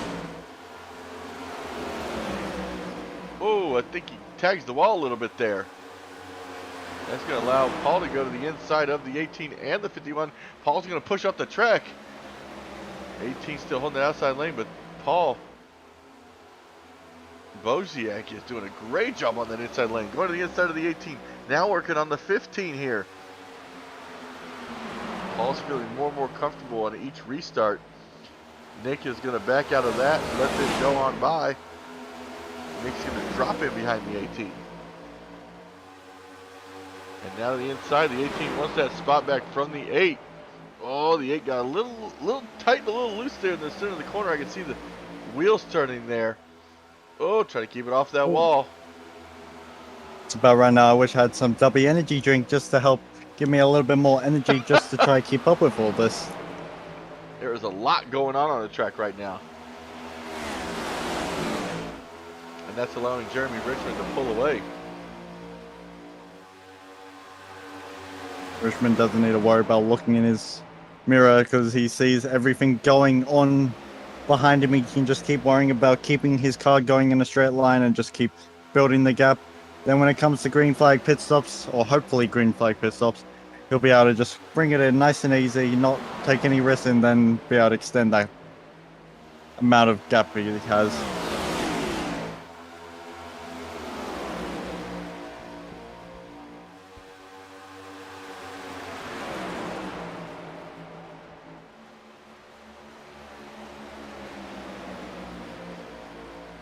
Single file throughout really the entire field, no one being close enough to think about making much of an overtake.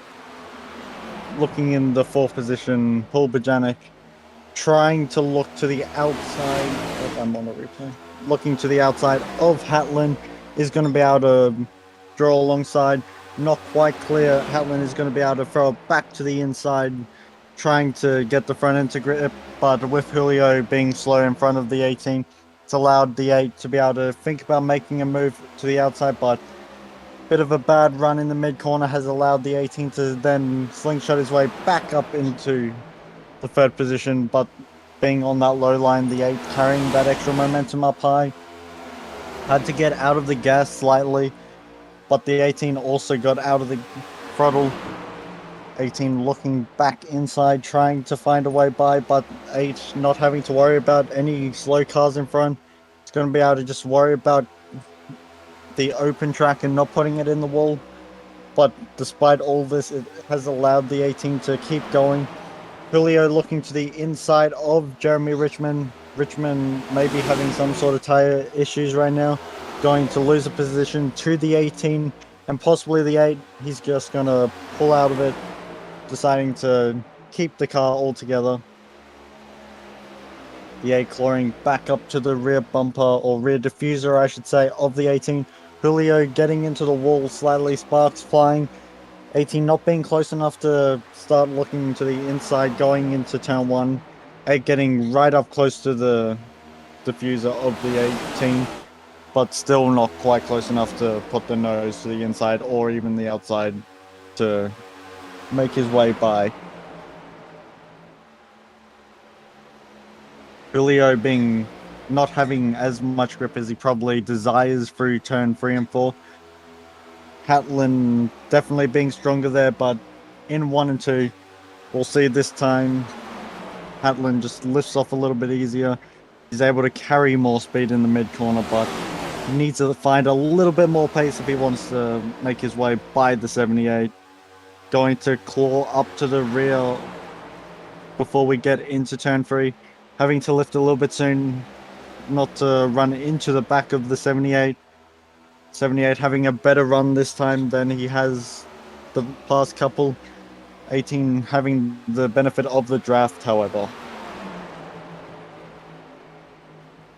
8 just behind this battle, trying to find a way to possibly benefit both of them, but still not quite close enough. The 8 driving in very deep, running right down by the line. 18 entering a little bit higher, but then cuts down in the mid corner. Just behind the 8, the 98 is now starting to look to the outside, trying to find a way by Paul Bojanic, but not quite close enough. He's going to have the extra momentum on that high line. Had to get out of the throttle though. Looked like his rear end just started to step out from underneath him, but not going to be close enough to start thinking about making an overtake. Paul Bojanic running a little bit higher in the corner. 98 keeping it down low. Going to try get himself up alongside, which he is going to at the line. They are side by side drag racing going into turn 1. The 8 isn't going to be able to defend from the 98 much longer, and the 98 of Jeremy Richmond has moved himself back up into the 3rd position. Now he's going to be thinking about making it up into the 2nd position, going in very deep on Rafe Hatlin. Hatlin trying to fight his way back on the outside, but not quite going to be able to carry enough momentum. 98 is going to edge himself back in front of the 18 going into turn 1, and is going to be able to fully clear him, and is going to set his sights on getting by the 78.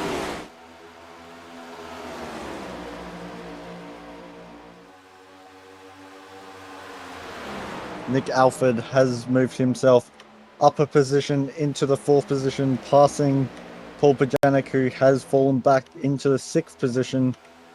So maybe something had gone wrong for the number 8 Bojangles Camaro. But right now, Jeremy Richmond running highest out of all the cars, trying to find any form of momentum. He's going to be able to get a bunch of speed, looking to have maybe found a 6th gear going into turn 3. Not quite close enough to start thinking about making a move on the 78.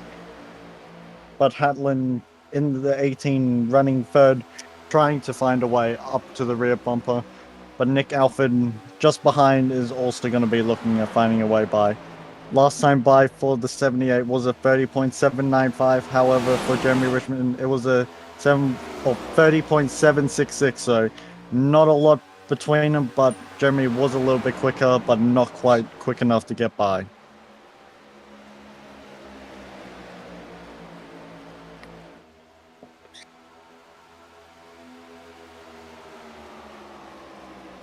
Richmond has a very good run going into turn 1, but still not close enough. He needs to find an extra couple of tenths this time by if he wants to get alongside, which he does going down the back straight away. He's going to edge himself in front. He is going to clear the 78 going into the turn, nearly cutting him off, but the 78 quickly trying to move up the track, trying to benefit from a bit of extra momentum, but 98 should be able to be clear and is going to try pull away. 78 with running a little bit higher is going to stay up high, trying to find any form of extra grip he can. He is currently alongside the 98. 98 pulling out a little bit, but with the 78 finding a bit of extra grip, Julio is now found an extra gear. 98 just letting Julio by going to turn 3. Man, what a battle here, side by side, here at lap 151. 98 to the inside of the 78. And this is, you know, these drivers want to keep them in their sights, the 18 and the 15. This is good for them because they're the ones using up their tires, trying to keep ahead of everybody else, as well as battle each other for position, while the rest of these guys just sit back and watch it happen. And this is where mistakes can be made, Kynan. You make a small mistake and you maybe slide up and hit a fellow competitor. A lot of things can change for your night, and you don't want to make it this far and something happen. Well, it's better than making it to lap 259 and fitting it in the wall. It's something that can be done, but right now, Yes, sir. 98 isn't too worrying about crashing, going to the inside, driving it in really deep on Julio. Julio not being able to fight it just yet, but he's going to try, probably switch it back. He's going to get to the rear bumper and not going to be able to get to the inside on the 98. Going into turn 1, Julio is going to go to Richmond's outside. But up there, he seems to have gone very tight in corner entry. He is going to lose out, but running a bit higher up, he's going to be able to carry a bit more speed down the back straight away, but not quite close enough to pull himself alongside. But still not giving up on that outside lane. Woo! These guys last pitted at lap 133, so we've already got about 22 laps on these sets of tires. Probably about another 20 laps before we see green flag pit stops again. And that pit stop is where things are going to start changing, Kynan. It's going to be very exciting when pit stops start to happen, but if you're Nick Alford, you know you have a little bit of pace on these two in front, as the bots have decided to pay us a little visit, but unfortunately, unlike the other viewers, we enjoy having the other viewers here, but bots, we're sorry, but we need to say goodbye. So long, farewell. No, that might be a don't. copyright issue if I keep singing that song. Oh, don't want that. Copyright is such a lovely thing.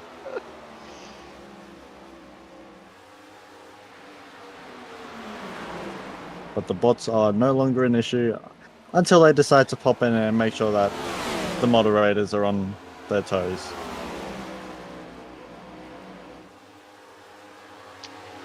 Right now, the 18 has dropped back. This typically has been happening after each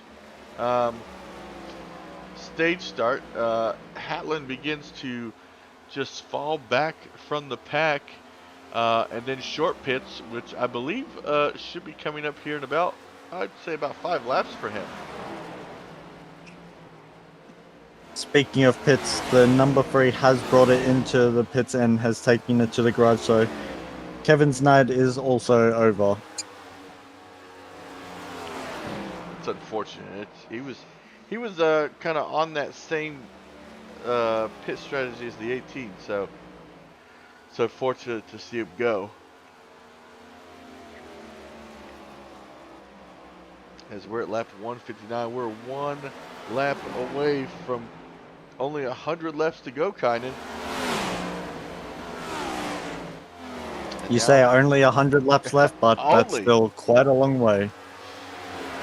Now we're looking at Nick Alford is pushing the envelope here for second and first place, right behind both of them. Really, all of a sudden, his car just kind of got up there real close, and his car seems to be handling better than these guys. Nick, who was a little bit further back on that restart, maybe just taking a little bit easier, letting his tires stay better for longer, but it is definitely working out very well. Vincent Gibbs in the chat, I remember your name very well, cheering for Paul Bajanic. Nick keeps occasionally disappearing there, but he is back. You know, this is. I'm trying to think. There's something different, okay, about running this race at 390 miles, okay, compared to running the Daytona 500. I feel like a track like this, you gotta pay attention a lot more than you do Daytona or Talladega with those 500 miles. I feel like Daytona, that stuff flies by. Here, you kind of can get complacent and just kind of get lost in thought while on the racetrack. Now, I'm going to say something very controversial here. Uh-oh.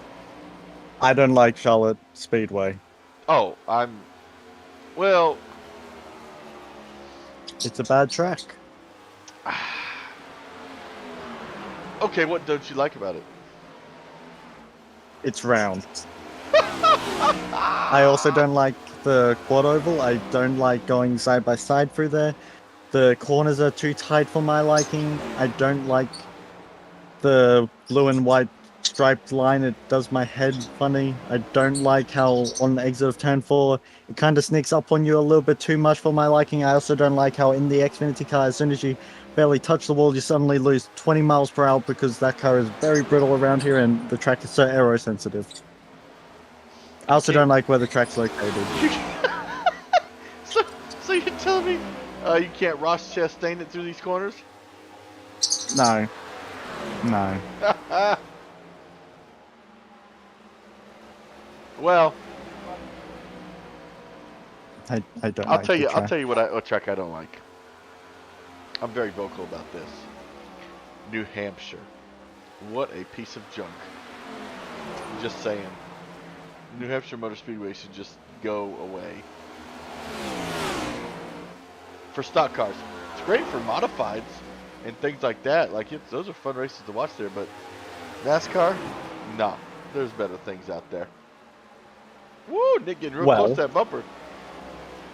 Nick having a bit more pace than Jeremy Richmond, but if we're going to talk about tracks that we don't like, let me walk through my iRacing Oval collection on which I don't like. Charlotte Motor Speedway, Chicagoland, Darlington. Wait. Oh, we already got to stop and have a conversation. You don't like Chicagoland? I really don't. That's one of my favorites. Well, I hate it. I hate Kansas. Yeah, fair enough. All right, go ahead. Darlington? Yeah, you can hate that one as much as you want. That thing, good luck. Indy Motor Speedway, the Oval. Oh, come on. It's better than the road course. I will give it that. Yeah, amen. But it's still pretty trash. Let me find my way Maybe down. I should ask what you like. It's first. Well, let's just continue with the tracks I don't like. Oh, that's Las 78 going Vegas. through the field. That's going to be a very costly mistake for Julio. Probably not going to be liking this track either after that, but it's going to be a nice little gift for Jeremy Richmond. He got to loose off of the corner, saves it. What a great job. Luckily, it being fake grass on the infield, you're able to not really worry about spinning out maybe over the bumps. It can get unsettled, but he will file his way. Oh, gets a very big snap, but is able to keep it going. Man. You see Paul there coming back out on his pit stop. Add New Hampshire to the bad tracks. Yeah. Rockingham, What? I mean, even though it's not currently on the schedule, I don't oh, like it. Alfred's coming down pit road as well as Jeremy Richmond. Oh no, Jeremy's around. That's not going That's to a be lot what he of needs. time. That is a lot of lost time. At least he doesn't need to worry about those tires being bad now, but gonna have to be very careful. Still a very costly and unnecessary mistake. That should give Nick Alford the race lead now. It should, as after we cycle through. If Julio is now down pit road, let's go check on him, make sure he's coming down pit road all right. Seems to be going all right. Nick Alfred's still on pit road, as well as Jeremy Richmond.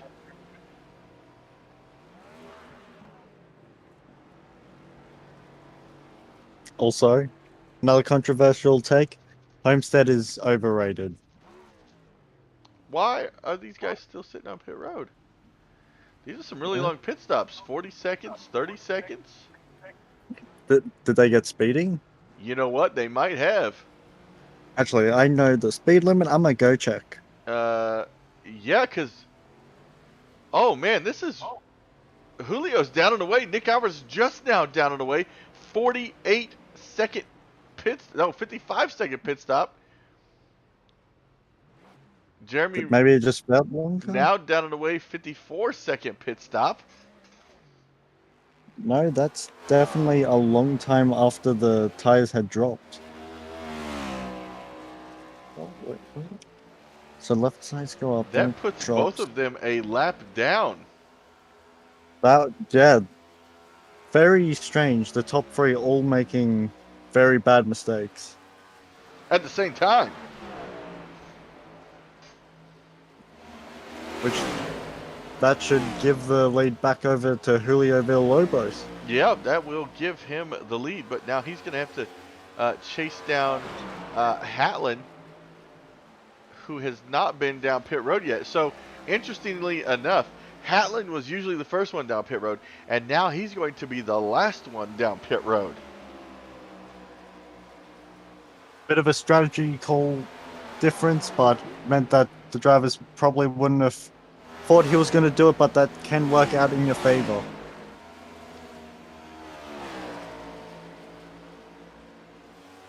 Nashville Fairgrounds is also very overrated. All right, what's your favorite oval? On all of iRacing? Yes, Oh, Hatlin coming down pit road now. Iowa. Okay. All right. I can go with that. But second favorite? Oh, that's a bit harder to choose from. Fastly has become my favorite, I think, because I learned how to drive it much better. Pocono. I used to hate that track. I used to despise it, but I like how different it is now. Yeah, like, you know, It feels unique. exactly. The turns aren't the same. That's what I liked about Chicagoland. I just felt like it felt better than a lot of the other ones. Oh no! Hallin's in the wall! Coming out of pit road! Caution, yellow flag. And that's going to be the caution. What has just gone on? Unbelievable. The top 4 drivers have officially made mistakes here. Is it because I said those tracks were bad? I don't know. We're going to ride on pit road. Well- Okay, that we're on board with Hatland right now. Or Hatlin. Coming off pit road. Let me, Spins when the it gets tires. into- Thought maybe if it Keeps was it when off he the gets wall, into, though. Almost. but he's going to have an unsafe pit exit. Yes, he is. That will be interesting to see. Man, honestly, what I could say is Nick and Jeremy are saved by the bell. Yeah, that has massively saved them. Kind of. Yeah. It's bunched it back together. Yeah. Okay, I think I know my top 3 favorite tracks on But, iRacing Oval. yeah, this is going to be interesting to see how this is going to go. Brian Messer and Julio are going to be given the biggest treat, having not made their pit stops already, will be able to come down into the pits and get it their You know what? pit service now. I think Nick and Jeremy are going to get the waiver round. They're going to be back on the lead lap. Outland's mistake has made up for Alfred's and Jeremy's mistakes, luckily, so brought them back into contention, but still a very long race left to go. So you know how I said Iowa was my favorite oval? Yes. Guess what my second favorite is? Myrtle Beach. Not quite. I'd say that's my fifth favorite. I don't have a clue then. Texas Motor Speedway. Oh, God, no. Might as well I be love Charlotte the Motor track. Speedway. Ew. It's the same thing. What? You've clearly not driven the tracks. I have to race in Texas this week, so. I will say it is the older version, though. Okay. The more concrete Coliseum, but still really like the new layout.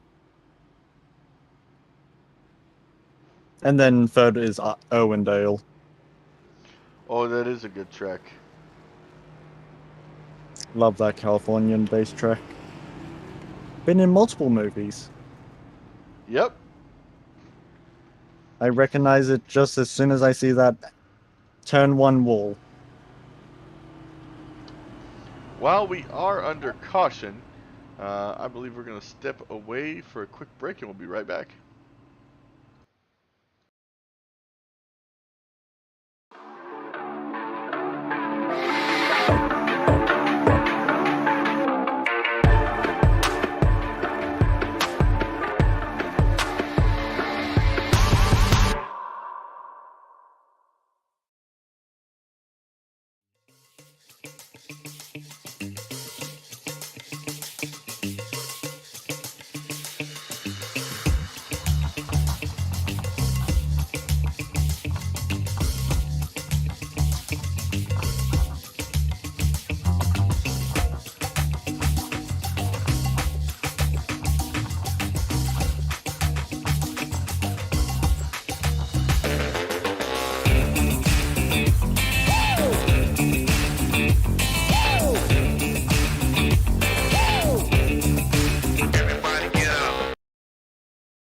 And we are back here on 10-4 Broadcasting Lab, 178 of 260. We're just pushing right along here. Still at least quite a few pit stops left in this one. And after that, before that caution, kind of this is proof that anything can change for anybody. It doesn't matter how good you are. Yeah, just before Brian Messer, I believe, was running in around 5th, 6th position, finds his way up into the first position with Nick Alfred behind, but Julio, after making that mistake from the lead, is found his way back up into second position. So really anything can happen. There's still one more pit stop left to make in about 40 laps time. Wait, no, that'd be 2. Oh, yes, it would be 2. Wait, oh, I am really confused. No.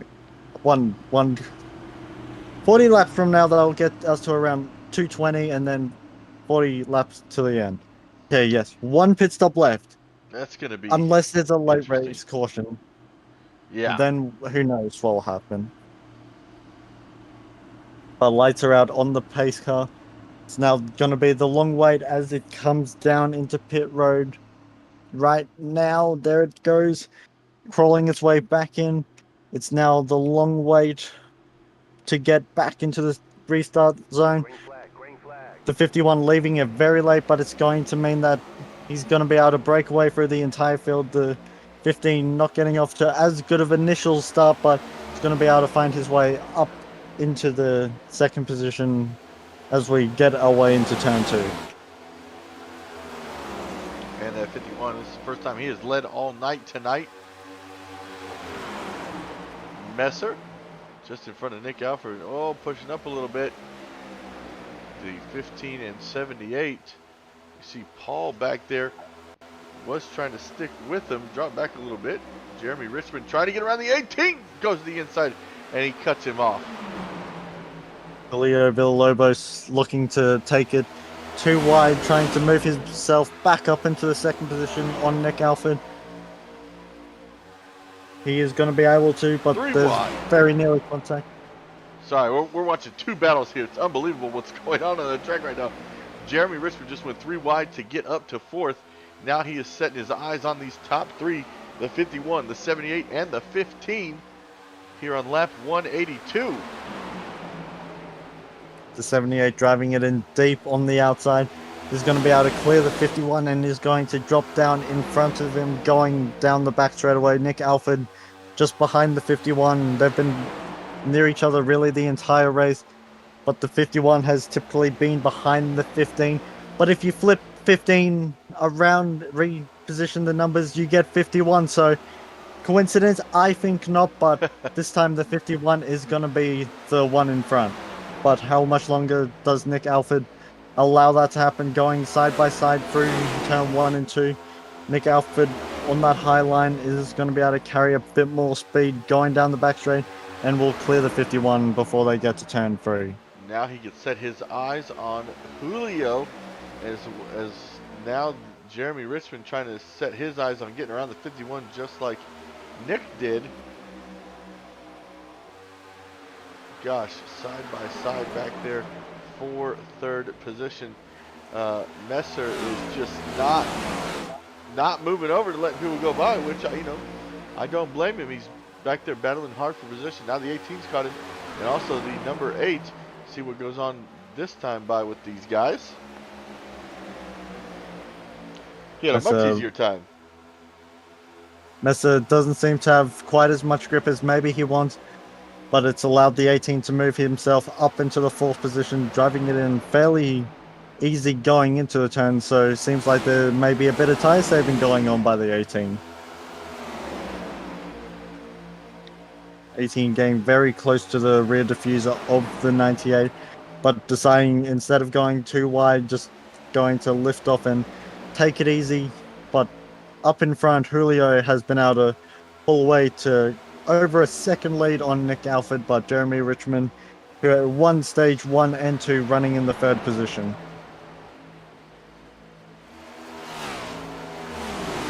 And now the top 6 drivers all within a second and a half of each other. Heading down into turn 3 and 4. This might be the biggest lead Julio has had all night over the rest of the field, if I'm not mistaken. Because typically Julio has been battling with Jeremy the whole time, but Jeremy, with that penalty and lap down, he dropped back a bit, but now he's back up to 3rd. Before maybe that Nick Alford and Jeremy Richmond may struggle towards the end of the race after their calamities on pit road, but Hatlin also having issues on pit road has basically just saved their races, but now they need to use that good fortune and complete the race. Right now running in the 2nd and 3rd position after being stuck a lap down until a very fortunate caution were to come out. Maybe it's time to go buy themselves a lottery ticket, because it took a lot of luck for that to happen. Real unfortunate for Hatlin. He was in a very good position at the time, but I don't think he's in as good as a position as the 78 is in right now. Currently pulled out to a 1.35 second gap. Yeah, doing a great job extending that lead, but anything can happen. We saw him leading early in this stage and then lost it on the front stretch coming off of turn 4. Anything can happen again, and there's still plenty of pit stops to be had where mistakes may happen. As you see here, Richmond, and the 15 battling side by side. 15 had to drift up just a little bit because the 98 was drifting up. Got a little tight in the center of the corner. Now he had to drop back.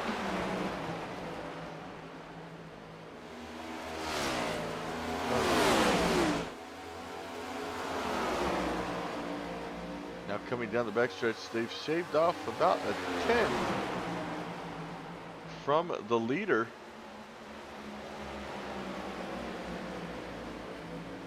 Doing all they can to catch back up to him, bring him back in, so it's a battle for that lead position. Last time we went down pit road was lap 177. So just trying to time out when our next pit stops could be happening. Which should be about lap 220-ish, I believe. That's about what my numbers are telling me, which then basically perfectly lines up for just one pit stop left in the race. Yeah, that's going to be tight when that happens. Maybe some drivers might need to do a bit of fuel saving. But right now, Julio certainly isn't doing any fuel saving. Has extended his advantage in front to a 1.5 seconds lead. Fantastic. And now this is going to be a point where, you know, who's going to take the 18's theory from earlier on short pitting and short pit themselves this time.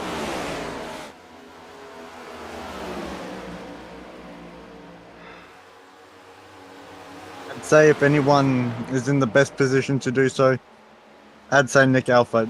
Nick Alford would be.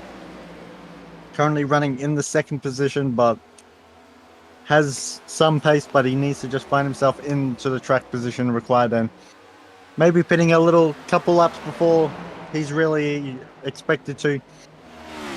Might just be enough to mix things up and help him build a bit of a gap and be able to jump Julio in the pit cycles. Yeah, and anything, and you know, Julio could hit pit road too fast. Would be the first time a driver got a speeding penalty tonight.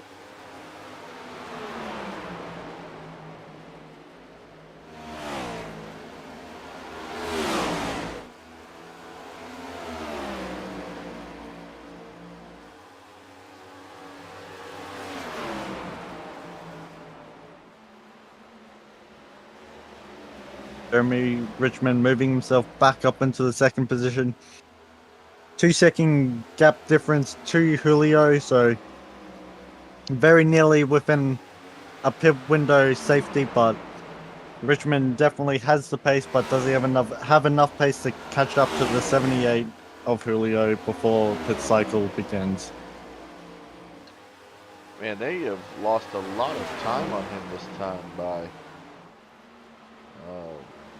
it's kind of unbelievable.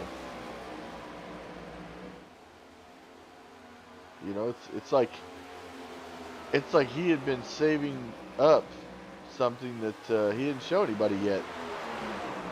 Julio last time ran a 31.141, whilst Jeremy ran a 31.350, so Julio definitely has a bit more pace than maybe he was letting on earlier on in this race, but coming around, we'll be going on to lap 198 of 260.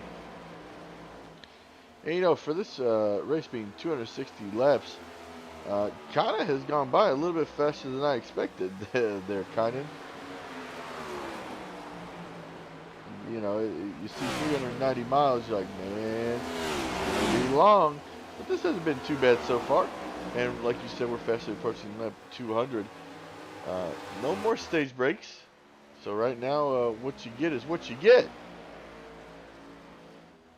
Yes, 260 laps is a long time, but luckily the lap times are about 32 seconds on average, I'd say. Right now we're running 31 seconds, some people nearly getting into the 32s, but the lap times are luckily quickly passing, but still a long race ahead. Luckily, some drivers maybe have a bottle of W energy drink pre-made up right next to them, and maybe that's Keeping them going. maybe Julio took a quick little swig under that last caution.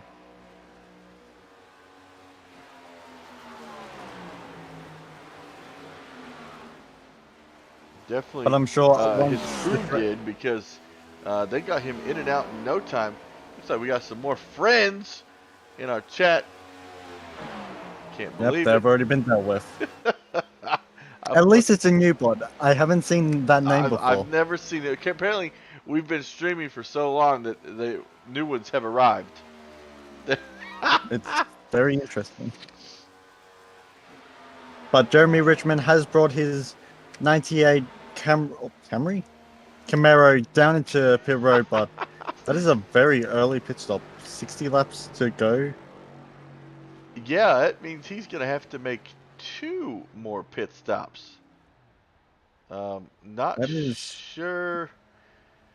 Not sure why that was, but that's going to be right. interesting to see play out. So far, everything seems normal. Then he car drops and he goes. So, very strange call by the 98. Maybe thinking there's going to be a caution later on, but he had lost a lot of time to the car in front. So, He did seem like he was struggling a lot more than he usually has. Ever since that incident on pit road, doesn't look like his car's been handling the same.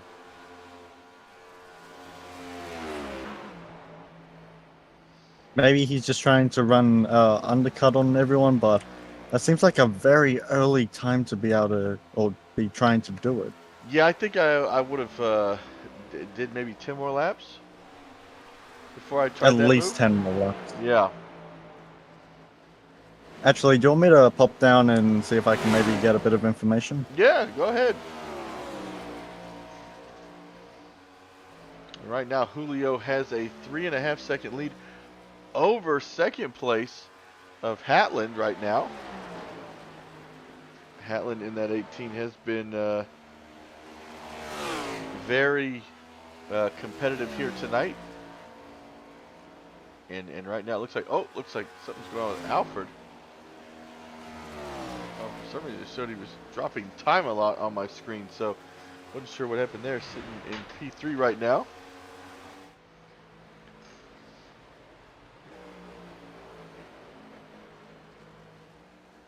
.51 up against the outside wall right Oh. now.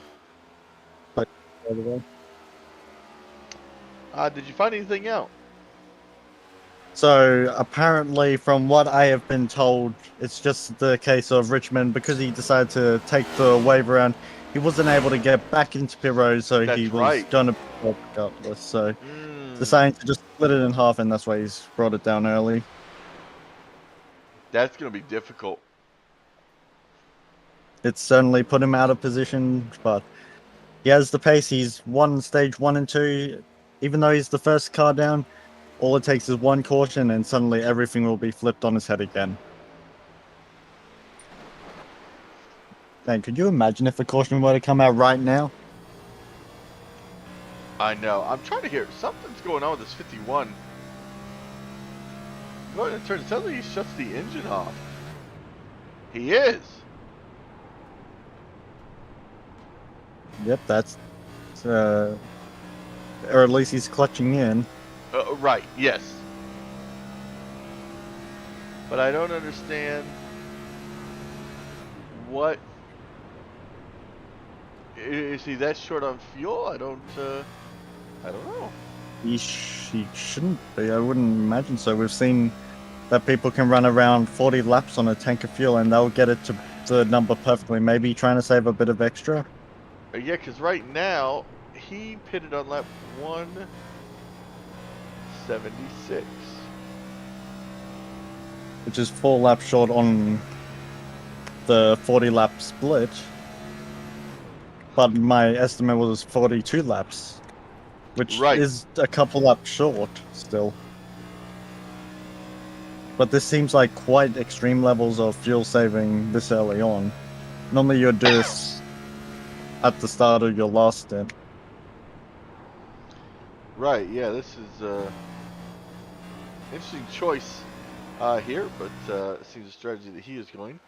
And back up front, Julio is 3.7 seconds ahead of Hatland.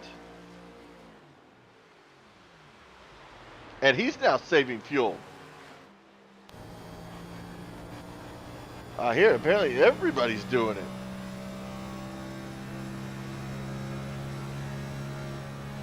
So fuel definitely becoming a bit of a factor this race.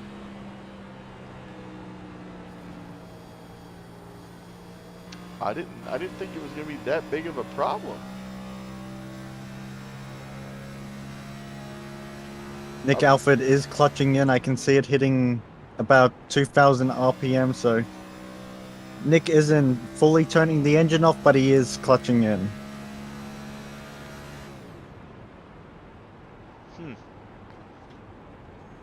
Wow. Just another level of intensity for these drivers. You know, as iRacing drivers, a lot of craziness happens. And this is just one of those situations where a really long race, you may have to do things like this. Rafe Hatlin is not saving fuel, however. He is going for it.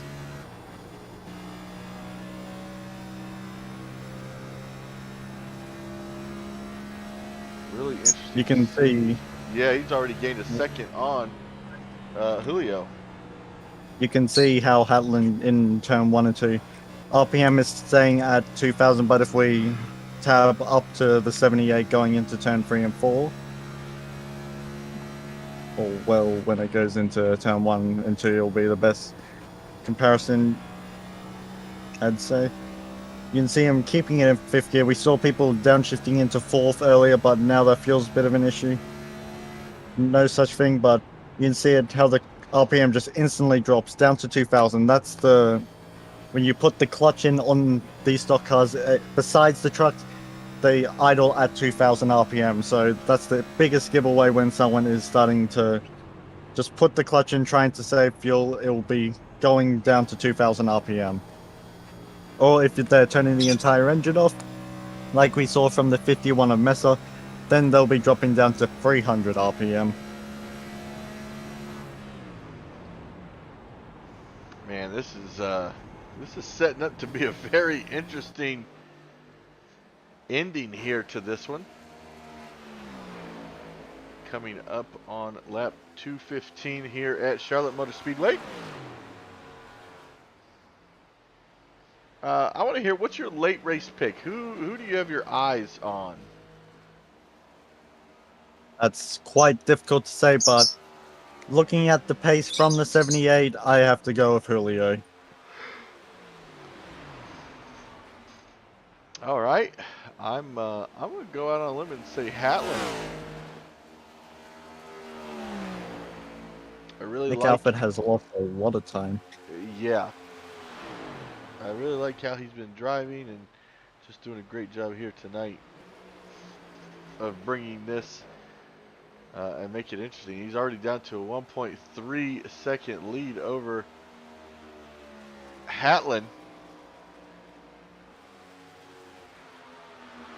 So the biggest question mark is, when does Hatlin pit? He's definitely not saving fuel, so if he pits on lap 220, everyone will be safe on fuel, but if he pits a couple laps before lap 220, then those who have been fuel saving will be able to make it. Julio going way up the racetrack, trying to save fuel.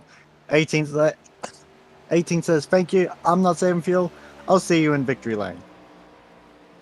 Well, let's see.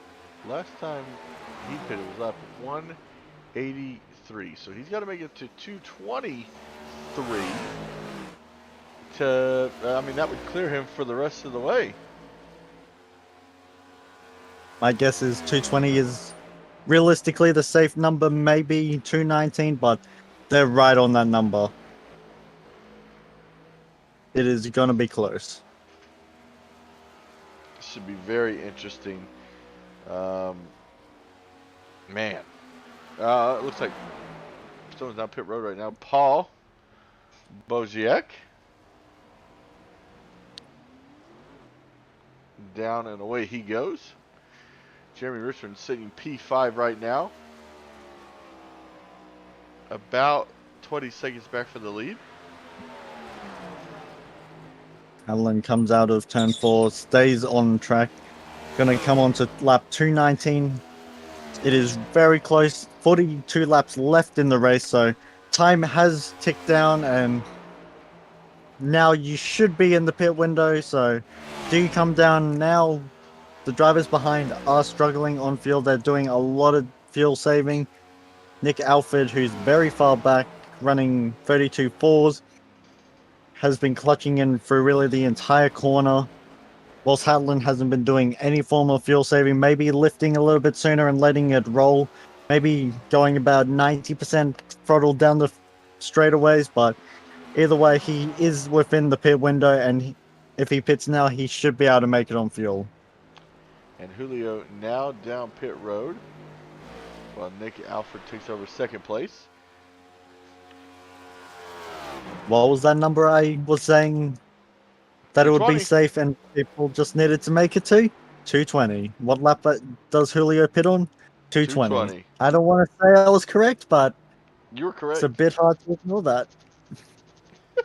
Strategy has been something I've been very strong at in the past, and Hadlin has brought it down to cover off Julio. The issue is he's got to make sure he doesn't mess up this pit stop coming out. Yep, there it is. Nice and easy into his pit box. Right tires go up and off the car. Car comes back down. Left sides will be going up. So 4 new tires for the 18. Drops down. Very easy leaving pit box. Now just needs to take it easy. Coming back onto the track. And make sure Which he doesn't he- spin tires like last time. Shifting up into third gear to try short shift. Keep the RPM a bit more steady. And he's coming back onto the banking. He should be safe to go full beans. But where does Julio come out now? Did you say full beans? Nick, I thought that's what I heard. yep, that's what I said. Yep. Julio is multiple car lengths back, but right now it's between our two picks. Nick Alford is there, but not quite close enough to be able to start fighting. Yeah, right now Richmond's sitting P2, but also remember he went and went down pit road earlier than everybody else. He still has 1 pit stop left in his book. Nick Alford brings it down pit road.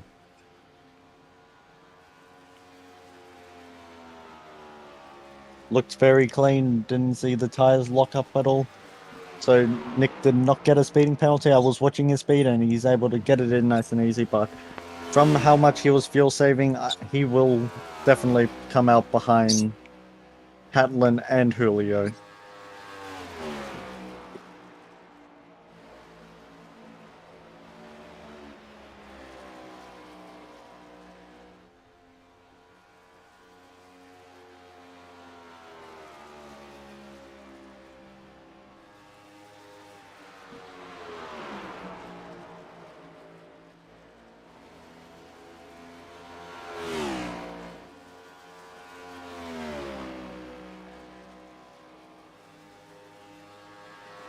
Hatlin has lost the position to Julio, so change for the lead. Well, provisional lead after pit stops. The 78 of Julio Villalobos has made his way by Hatlin. Now it's just waiting for Jeremy Richmond to make his final pit stop left in this race. I think you all can hear me now. I had to switch headsets because the other one was dead. I had to go grab the one from the Xbox. I apologize. Oh, I'm using my Xbox headset. I guess I didn't charge this earlier. But look at this. Right now, 4th on back is at least 1 lap down. Richmond is your leader with Julio in 2nd and Hatlin in 3rd. And those two are neck and neck coming through turns 3 and 4 right now. And I believe these guys are safe on pit stops, right? I think they're good to go the rest of the way. Yep. Hatlin pitted Richmond first, and is wait, the issue. no, Julio came in first. Yeah, Julio came in first, and then Hatlin.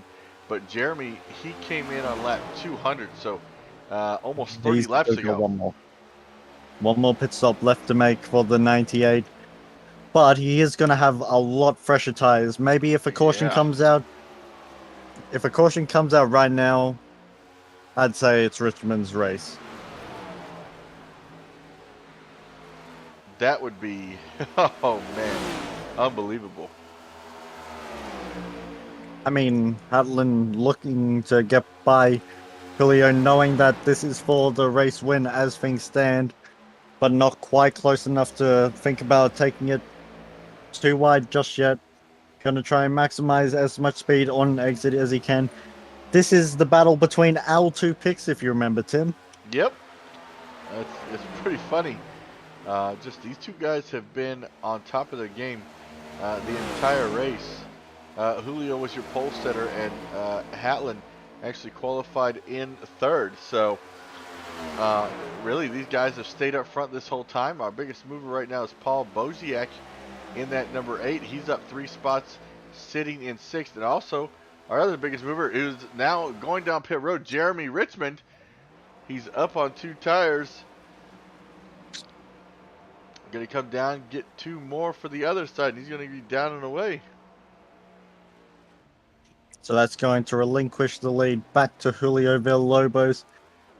But if my pick can be able to hold off your pick, do I get a cookie?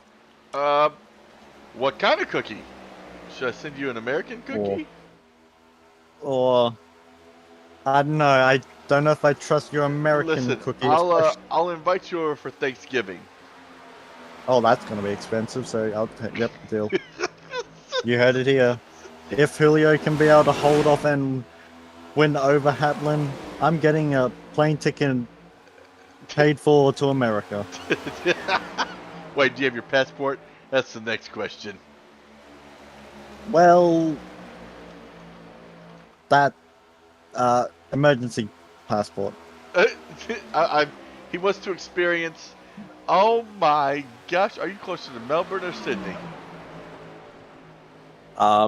Like 12 hours away from Sydney. Jeez, you're so far away. What about Brisbane? About 9 hours drive.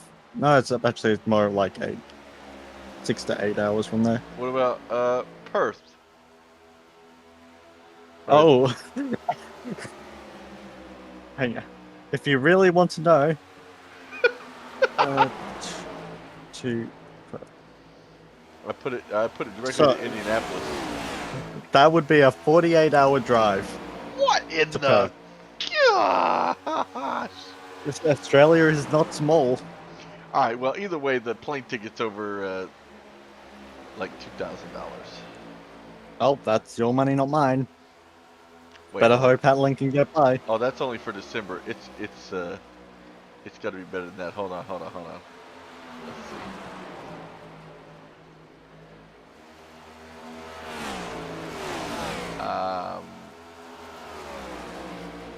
Oh, it's actually cheaper if I bring you on Thanksgiving. Wow. Okay. Nope. Oh, Megas.com is back, baby. Whoa. They heard money. It's like, oh. They heard flights. They're ready to go. Yep, they're getting flown back to wherever hellhole they came India. from. India, probably. You can't say that. Oh, I mean, they're the ones that be talking on the Well. phones when they call us. I don't know if they bug you in Australia, but they be calling us, bugging us. No, they do. Oh, okay. Almost got scammed. Gotta love that any desk. Anyways, we are 25 laps away from crowning a winner in the Turkey Bowl 260 right here on Tid 4 Broadcasting. Week 3 here of the High Octane Sim Series, Season 4, and we are watching a big battle for first place right here. between Julio. Can you say his last name? Lobos. Okay. And then Rafe Hatlin. These two have been battling all night, and I'd say the next person that would challenge them with 24 laps to go, Jeremy Richmond, is 13.6 seconds back right now. But he's running lap times of 30.30, while these guys are running lap times of 31.24. I don't think it's going to be quite enough time. It's only about 10 laps difference in tires, and I don't see that as being enough. Maybe it was 15 laps. I'd say that would be big enough of a tire fall-off difference to be able to make his way through, but with how far back Richmond has, currently 12.5 seconds back from the leaders, 23 laps left to go, I'd say it's the battles between these two. Yeah, and these two are really running neck and neck right now, which I love to see it. Even though we're getting very, very good racing, I still don't like Charlotte. I prefer the old layout of Charlotte. I prefer the yellow walls. It's more nostalgic. Oh yeah, the little yellow walls are really nice. It warms my heart.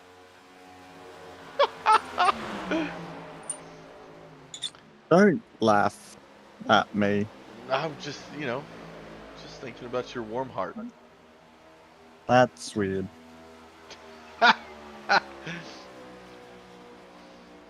I don't know about that one. Man, I'm just thinking how much warmer, or how much cooler, I should say, in a couple of weeks when I come to America. A couple of weeks. It's got to be on Wednesday. All expenses paid. It's got to be this week. This week is Thanksgiving. That's fine. What are you going to tell? I need to go see a ginger in Indianapolis. He's very, very sick. He's my brother. Oh, I don't know about that much. Man, these two neck and neck. And the 18 just can't, he just can't seem to find that spot where he wants to get around the 78. Last time by, the 18 ran a 31.373, whilst the 78 ran a 31.382, so near neck and neck. Man. Perfect time from both of them, so there's nothing between them. It's just unbelievable how close they are during this whole time. I mean, the whole race they've been neck. Oh, and the 18's in the wall. Man, that's going to hurt. That may be the nail in the coffin for the 18. And don't look now. Jeremy Richmond is only 7.7 seconds back. So could he really pull a hat trick out? I mean, it's not impossible. He's quickly gaining on them.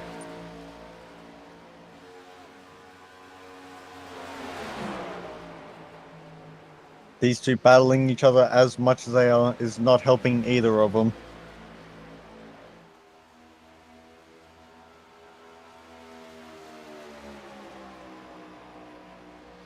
This is just so entertaining to watch right now. 17 laps to go. This is what this is what you want to see at the end of a race like this, Kynan. Typically on these longer races, it tends to be as things start closing down to the end, that's when drivers almost step it up a notch, find an extra couple tenths here and there, use everything they learned from the race and put it all into one. You see it in real life endurance races. It doesn't matter if it's Daytona, the real life Coke 600, even the Bathurst 1000. No matter what real endurance sort of racing you do, it almost seems like at the end of them, drivers just find a new burning desire to win. Yep. They sense the victory right under their palm, but they then try to step it up, but then the drivers around them also step it up. So just adds for such a perfect blend and makes these big endurance races so much more enjoyable. And this is just This is the hardest we've seen the 18 fight all night. He typically would drop back a little bit, but he is all over the back bumper of that 78. He really, really wants that win tonight. And I want to take a quick look at the point standings here. Let me go see. Let's see. Here we go. Right now,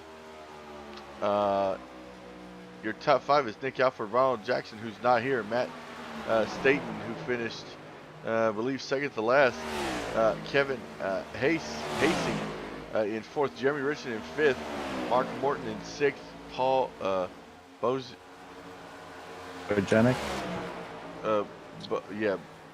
yeah. Gosh, I can't even talk. Robert is in 7th, Robert Dudley in 8th, Jacob Fifield in 9th, Julio sitting 10th in points.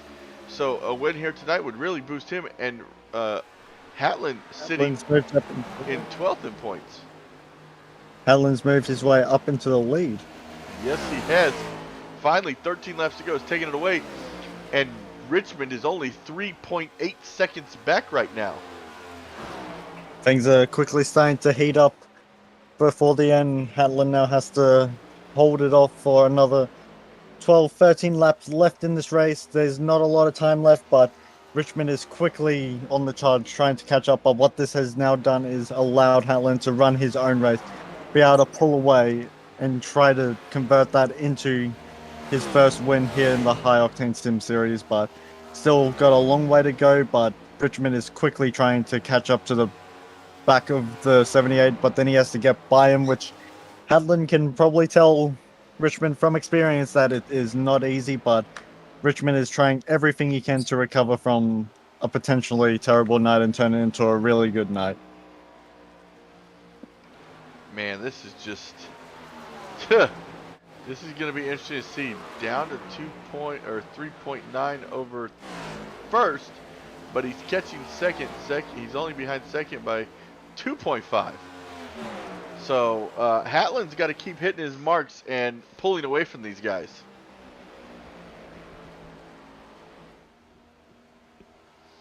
Which is easier said than done when we're coming to 10 laps to go.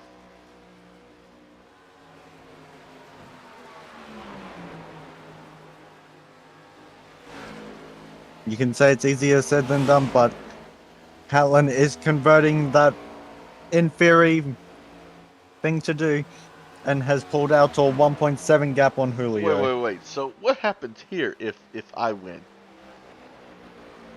Well, anyway, I gotta go. I need to go feed my fish. That's good. Then I will. I'll come to Australia. Good Oh, day, you mate. can stay away from me.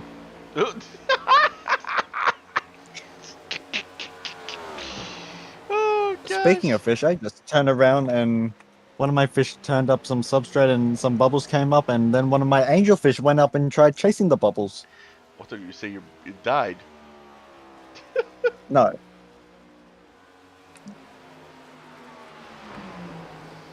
Eight laps to go. You know, inside that car with Hatlen, what's Hatlen got to feel like right now? Like, man. I mean, talking from experience, the heart rate is probably a bit more elevated, but he's pulled out to a 2.6 second gap and he's quickly advancing that. Continuing to pull away, but Julio has seemed to have had massive tire fall off, but Richmond doesn't seem to really be catching at that big of a rate. Nope. And that's the other thing. In the first two stages, Hatlen was falling off so much with his tire wear, and now it's reversed this time around. The other two guys are having issues.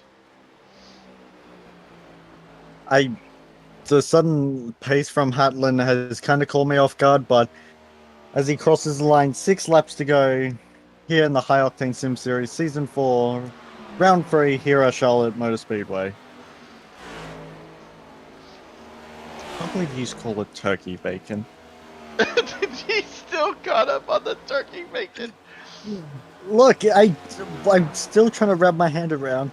How do you call No, whoever we talk to in the interviews, I am going to ask him it. It's part of the Turkey Bowl 260 question. Exactly. That is hilarious. 5 laps to go. Only 5 more times around this one here. As now Richmond and Julio are going to be battling here for second. Richmond doesn't seem to have enough pace to be able to catch up to Hatland, unless there's a caution about now, which would be an absolute disaster for Hatland. But when when Julio and Richmond get closer together, it's going to be very aggressive, trying to find every little bit of grip they can, and Richmond is going to try get himself up into second position. And now even Richmond's kind of losing a little time on Julio here.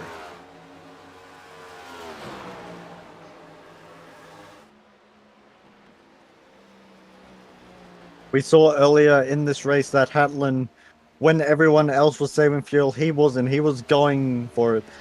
He probably knew deep down that he was going to be able to make it to that magical lap 220 mark. And even though Julio came in a little bit before Hatland quickly reacted and came in the exact next lap.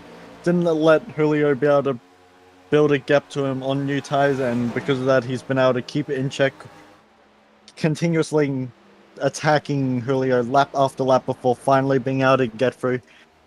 But Hatland comes around, 2 to go on the line. Man, 2 laps to go here. 3.6 second lead over Julio and Jeremy Richmond while they battle back there for second place.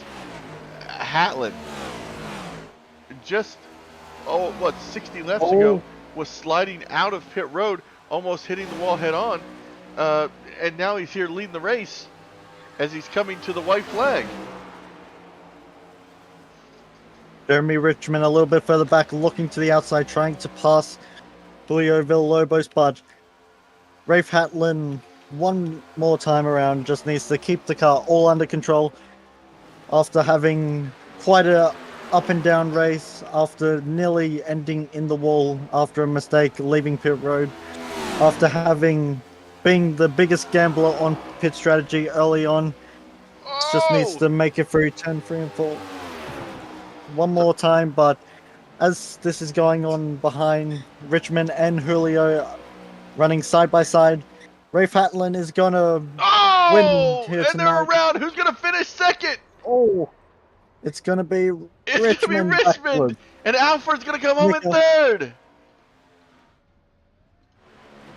Wow. What an unbelievable ending for second and third place. And now you're probably glad that you don't have driver's chat on, because I'm sure... Oh, I'm sure it's lit right now. You just don't say lit again. Oh, shit. Or else I'll need to start calling you child. But Hatland, after being a bit of a dark horse, and Tim, your pick, the dark horse was able to take victory. I can't believe it, you know. I just, he took everything he learned from stage 1 and 2, brought it into the third stage, and made it work. He really did. Actually, it looks like some drivers ran out of fuel as the 51's being pushed by Alfred right now. Jeremy Richmond trying to get to the start-finish grid, trying to do their little photo that they do, but after that contact with Julio at the line, which I'd like to possibly get a replay up, hopefully, producer, on that. Yeah, we'll go back and take a look at which one do you want to go look at? The incident between Jeremy and Julio coming to the line. We're going to the white flag here. So white flag is out. These two are coming to the start-finish line right here. And you see Jeremy is looking, he looks to the inside, looks to the outside here, then dives down on the backstretch right behind him. He gets blocked by the 78, so then he goes back to the inside. 78 keeps blocking him, bumping and banging right there, heading off into turns 3 and 4, and then they touch right here. They just start hitting each other. just trying to get by each other. 78 gets pushed up to the wall, comes back down, clips the 98. They spin. 98 gets hit just enough to where it pushes him backwards across the line for second place. Paul French in chat being very happy with our race winner of the 18 of Hatland. So I'm cheering him on earlier on, saying how we're calm here in second place, but not second anymore, and we'll end up finishing in the first position. All right, I believe you've caught up with Nick Alford, our third place finisher, Kynan. Hey Nick, Cannon Jones in the booth. Do you have a copy? Yeah, I got you guys. So, bit of a unexpected turn of events. You probably weren't expecting to find yourself in the third position. What did you see coming to the white or coming to the checkered flag? All I really saw was smoke. I didn't really see what happened there between Julio and Jeremy. It's unfortunate for them too. Well, unfortunate for Julio because he got knocked out of the top 3. But yeah, it was a good race. You sound. It was a bit of a. Oh, I just have a quick question. You sound somewhat exhausted after that one.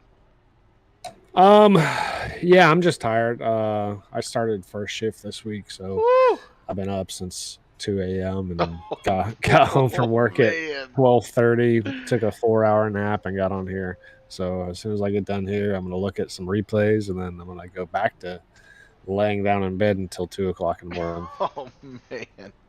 All right, back to your Kynan. I'm still trying to catch my breath after that final lap, but we saw a lot of drivers starting to struggle or saving a lot of fuel. Was fuel really a big issue trying to get to lap 220, which I was calling the magic lap number? Yeah, so myself and Brian, we were actually shutting the cars off in the corners to save fuel at the beginning of the stage up until the pit stops. I'm actually really surprised that Rafe and Julio both had enough left in the tank to finish it on one tank because we stayed out 3 laps after they pitted, and we were only projected to be 1.5 laps to the good. So we were thinking they're going to be running out of fuel before the checkered, but they saved enough after those pit stops. And I mean, kudos to them. Good job. Good heads up play. I mean, yeah, but looking a little bit further back, about lap 170 around there, we saw you and Jeremy come into the pits, but you end up sitting in your pit box for quite a long time. Was that a speeding penalty, or what was the reason for such a long pit stop? Which Yeah, nearly we both got tagged for speeding. We came in too hot, trying to get as much time as possible on pit road, and then unfortunately we didn't slow down enough in the second sector to kind of trick the system into thinking we weren't speeding. So it was a mistake that no doubtly cost us a better finish than what we got tonight. But nonetheless, I have no complaints about the car, the setup, or anything like that tonight. Well, with that being in the third position, even though you probably didn't think it would have happened when you first saw the white flag, do you have anyone that you'd like to thank for helping you get out here tonight? Yeah, shout out to Bunker Branding. If you are into guns or anything like that, check out Demolition Ranch on YouTube. Go to bunkerbranding.com. Get any one of his any kind of merch from him. He also does a whole bunch of different YouTubers. Shout out to Brian and Jeremy. We work really well as a team. Me and Brian do, week in, week out. It's just a team effort every week. So you gotta give it up to them. Right, with that, we'll let you go celebrate with your team and finally get some rest. Maybe go down and get some Captain Jack Smokehouse. Oh, maybe. Actually, I'm going to Orlando in a couple of weeks. I might have to swing by old Fernandina and grab. That grab would be me some. sweet. I might do it. We're driving too, so we'll see. Oh, lunch stop. If we do, I'll be sure to hit up Keith and Captain Jack himself. Be like, hey, I got to get a selfie, get some shirts, That'd be freaking awesome. and yeah. So we'll see what happens. Awesome. Thanks, Nick. Congratulations again on third place. Yes, sir. Thanks.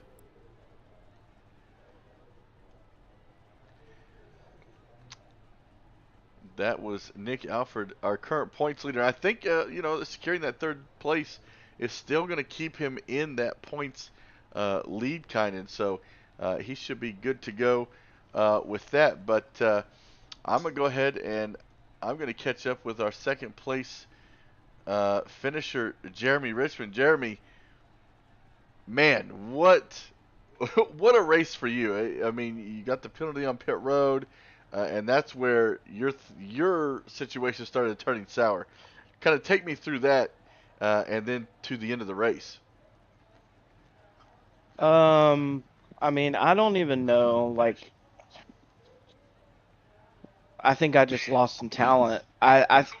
With that whole run to start that stage or the last stage, we were running on average like 2 to 3 tenths faster than we had been the entire race. So the momentum, or whatever they call that crap, when you just start pushing, like we were all pushing harder. And I just got a little too much going into pit road. I should have just did what I did in the first two stages going to pit road, but I tried to get a little more Mm-hmm. and ended up spinning it. And then after that, I don't even know. We got lucky with the 18 spinning coming off pit road on his pit stop. And then from there, I just had to try to figure out, like, I instantly knew Nick got the lucky dog, so I was gonna see if the 78 and the 18, or 78 and the 51 were gonna pit, so I could take the wave around in it. They pitted, and then I knew that I could not make it on fuel, so because I couldn't come get fuel to top off, so I wasn't gonna be able to make it on one stop like everybody else. So I ran qualifying laps for the rest of the race and pitted so I could pit or do the last two stints at 30 apiece. So that was my strategy. Had no idea I was going to even see the leaders at the end, and that just made me even run harder. I feel like looking back, I could have saved a little bit and ran that better pace longer, but I had no idea I was going to be able to even see them at the end of the race. So I was definitely way over driving, like, running the middle of the track, just barely slowing down, dragging brake. Like I was doing everything that you're not supposed to do to save tires. Well, I mean, uh, I when I saw you were, I think it was, I want to say you were uh, 13 seconds back when you came back out. I think Oh, I was more than that. maybe They it was were, 18. yeah, because It they was were. I something. saw them about 12 seconds from lapping me, and then yeah, Okay, uh, I know I was a it good. was up there, um, but you were just ticking off those lap times, and then you I finally. think I might. I wonder if I ran my fastest lap on that last. You know what? Had I to can have. look. I have it right here. Let me take a look really quick. Fastest lap best. Oh yeah, I did. Yeah, Like yeah, well, yeah, yeah, 204. yeah. I was running when I asked. I think it was Alfred or somebody. I asked one of my teammates. I guess we're not really teammates this year. We're kind of satellite teammates, but still, they're my teammates. But I asked them what their lap times were after the after I pitted the second time, and I was like 10 laps fresher on them. And I was like, at some points, I was almost like a second and like 1.6 seconds faster. I was like, I don't know, man. If I could keep this pace, I might catch him. That's yeah. I mean, your pace was unmatched after that green flag pit stop. You were just tearing down the seconds. But kind of what happened there on that last lap? I know Y'all were neck and neck. So me and Villalobos, I mean, feel like it was me and his race. If I didn't make the mistake, I know Nick was good, but he had to save fuel a little bit, and but I think it was me and Villalobos. Like we had good battles all night. That last lap, I was like, I want to get second because I'm so mad that I don't have a shot to win now. I was just wanting to get second, so I was really tight, and I don't think I got into him because I didn't feel anything in the car. Didn't even get a 0x when we were in 3 and 4. But I think both of us were tight, and we just kind of both went toward the wall, and neither one of us were lifting. But when he hit the wall, he had no control, and then he hooked me, and then I finished backwards like old Ricky Bobby. Listen, I that was the first thing I thought of. Yeah. I was definitely driving upset. I was mad that I made a mistake. Feel like man, 2 weeks in a row, I think I had the strategy right to save tires, and I think I had the pace too. So I was really upset with myself. So I was driving angry that last half of the race. It's amazing how that changes things for you, because I can attest to that. It was 10 laps to go in a race, in my league race that I do on Monday nights, and I got taken out by second place, and so I dropped to 34th, and I drove like a pissed off teenager back to the front, and there were some people I got in our case with. It's just when you know your car is good and something happens, it's so difficult to maintain peace in your mind that you can get back up there. Yeah. Yeah, I don't know, it's weird. Like last week I feel like I found something. I've been trying to learn how to save tires. I felt like I figured something out a little bit at least last week, and so I kind of came with that same strategy. So it's really frustrating that I was, in contention all night, winning the first two stages. Uh, I don't know. I really hate when I make mistakes. I don't really like taking people out, and I really feel bad that Villalobos didn't get a podium because he definitely deserved it. So I'm, you know, happy that I got second, but I honestly, if I could do it over, I probably would have just stayed third and, just bring it home. But, it is what it is. I'll move on, and luckily he's not mad at me. I think he was just frustrated that caution came out because I think he had it in the bag. Right.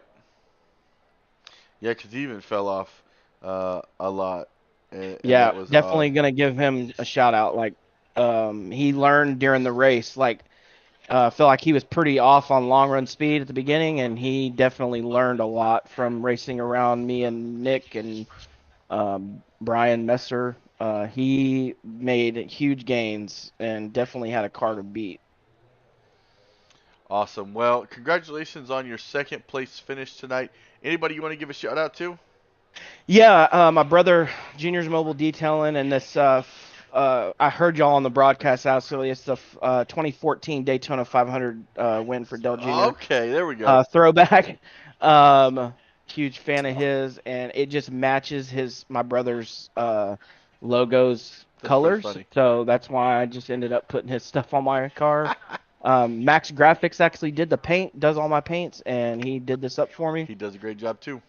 Yeah, so I want to shout out to him, my brother, for being on the car. Wish I could have got him the win, and then obviously y'all, and my wife's always riding on my name rail on the passenger side. I got to thank her. She lets me do this and puts up with the iRacing stuff. So That's awesome. I didn't even know. always got to thank I her. have to look for that next race. Yeah, my wife's got muscular dystrophy. She's bound Okay. to a wheelchair. Yeah, so I always have her on the. I would do that in real life too. I just have her riding on the name rail on the passenger side always. That's awesome. Might be rolling out a MDA scheme here in the next couple of weeks. Nice. I look forward to it. Yeah, I appreciate you guys. Go interview the winner. Hey, we'll see you next week, Jeremy. Yeah, we'll see. We'll catch y'all. Have a great good one. Thanksgiving, man. Yeah, you too, man. Happy Thanksgiving. That was Jeremy Richmond's second place finisher here tonight. Man, what a we talked to him during his highs, winning stage 1, winning stage 2, and then now we've talked to him at what he felt like was a low. When you run into situations like that, I, it's so hard not to get mad at yourself. Yeah, it's not an easy thing to do, especially when you have such a clear pace advantage. But you sometimes have to just take it on the chin and just learn as much as you can from it. That's how we get better. And I'm sure, Jeremy, from what I've seen from when I first started commentating on Hoss, I've seen him progress, and he has definitely developed and not made nearly as many mistakes as he has this season. He has made a couple, but he is still owning up to them, and he is acknowledging them, which is the first stage to being able to learn from them. So, very respectable driver and person. Very true. But I believe you finally have caught up with our winner. I be careful not to get covered in a whole bunch of Budweiser while you're down there. Well, Oh yeah. first of all, Adeline, me and Tim were having a little discussion on this earlier, but why is turkey bacon called turkey bacon? You asked me this? I have no clue. Well, since that's something that you don't know, then how about this? How were you able to turn your speed around? You at the start of the race, you were struggling on tires as much as you were, but then towards the end, you're able to turn around and suddenly having a lot more grip than what you started with. Oh yeah.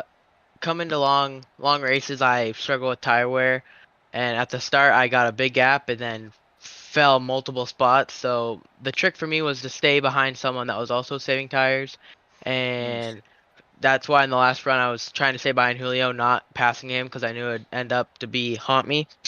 So I mean, you guys even saw me like push him down the back stretch, and even I got the call to go with 10 laps to go and just tried to book out. Well, you are able to, and was there ever a point that you're just watching the relative, seeing where Jeremy Richmond was?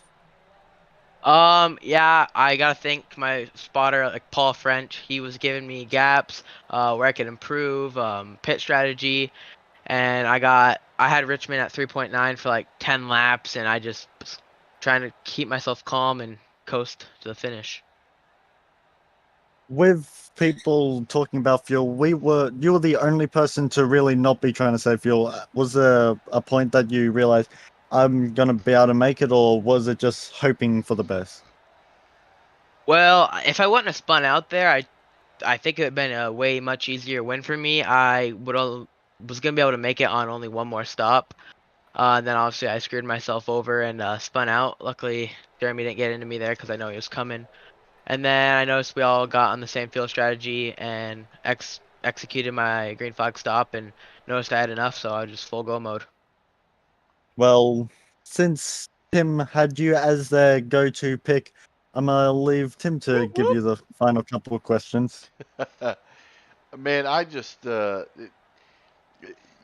going with the same strategy that I have problems with. I cannot save tires for the life of me. I just run those babies out. I Um, can't either. it's a problem. I don't know. Um, I just the gas pedal. I just go. I totally feel that.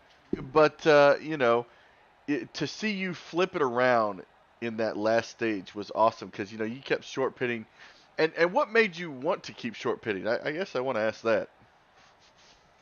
Well, it was either I was gonna fall back a lot or I'm gonna risk it, either get first or just fall a couple of spots back. And I had to figure out something in the last stage, and luckily, I mean, the caution kind of helped me because it put me back, but just short pit I felt was the way to go, and now I see it different. Awesome. Well, really, congratulations on your win. That's going to really push you up in the points. From what I was looking at, you are. I had it somewhere here. Before this race, you were in 12th, and you were, let's see, 76 points back from the leader. So this is really going to catapult you. Yeah. Across a lot of people. So, really, congratulations. Great job tonight. It's a long race. You managed it well there at the end.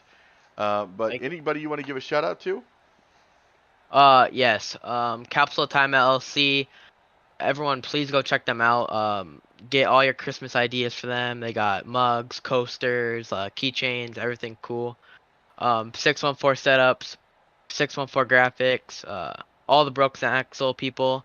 We put up practice sessions and just great team, and yeah, all you guys for putting on the broadcast in the league. Awesome. Really appreciate that. Well, good luck. Next week, I think next week's a non-points event after Thanksgiving. We hope that you have a great Thanksgiving, and we'll see you next week. Awesome. You too. And that was our winner, Kynan. My winner. Uh, Get with I me. guess I'm not I'll visiting coach you America. through it just like I did. Okay, great. Who's Paul French? Do you know who Paul French is? It seems like it's a friend of It's got to Race be Hatland's. somebody in here. But man, what a great race! Long race, longest race of the season for these guys here at High Octane Sim Series. Huge shout out to them for tonight's race. I think we only had 3 cautions. I think 3 or 4, something like that. Wasn't it one unscheduled caution? Yeah, so we would have had 3 total then. Yes. Yeah, so they did a great job here tonight. Running 260 laps is no easy feat with that few cautions, even with about 9 drivers on the track. But great race. We should see everybody here next week, right after Thanksgiving. It's going to be a different kind of race. Actually, it looks like it's going to be in legend cars.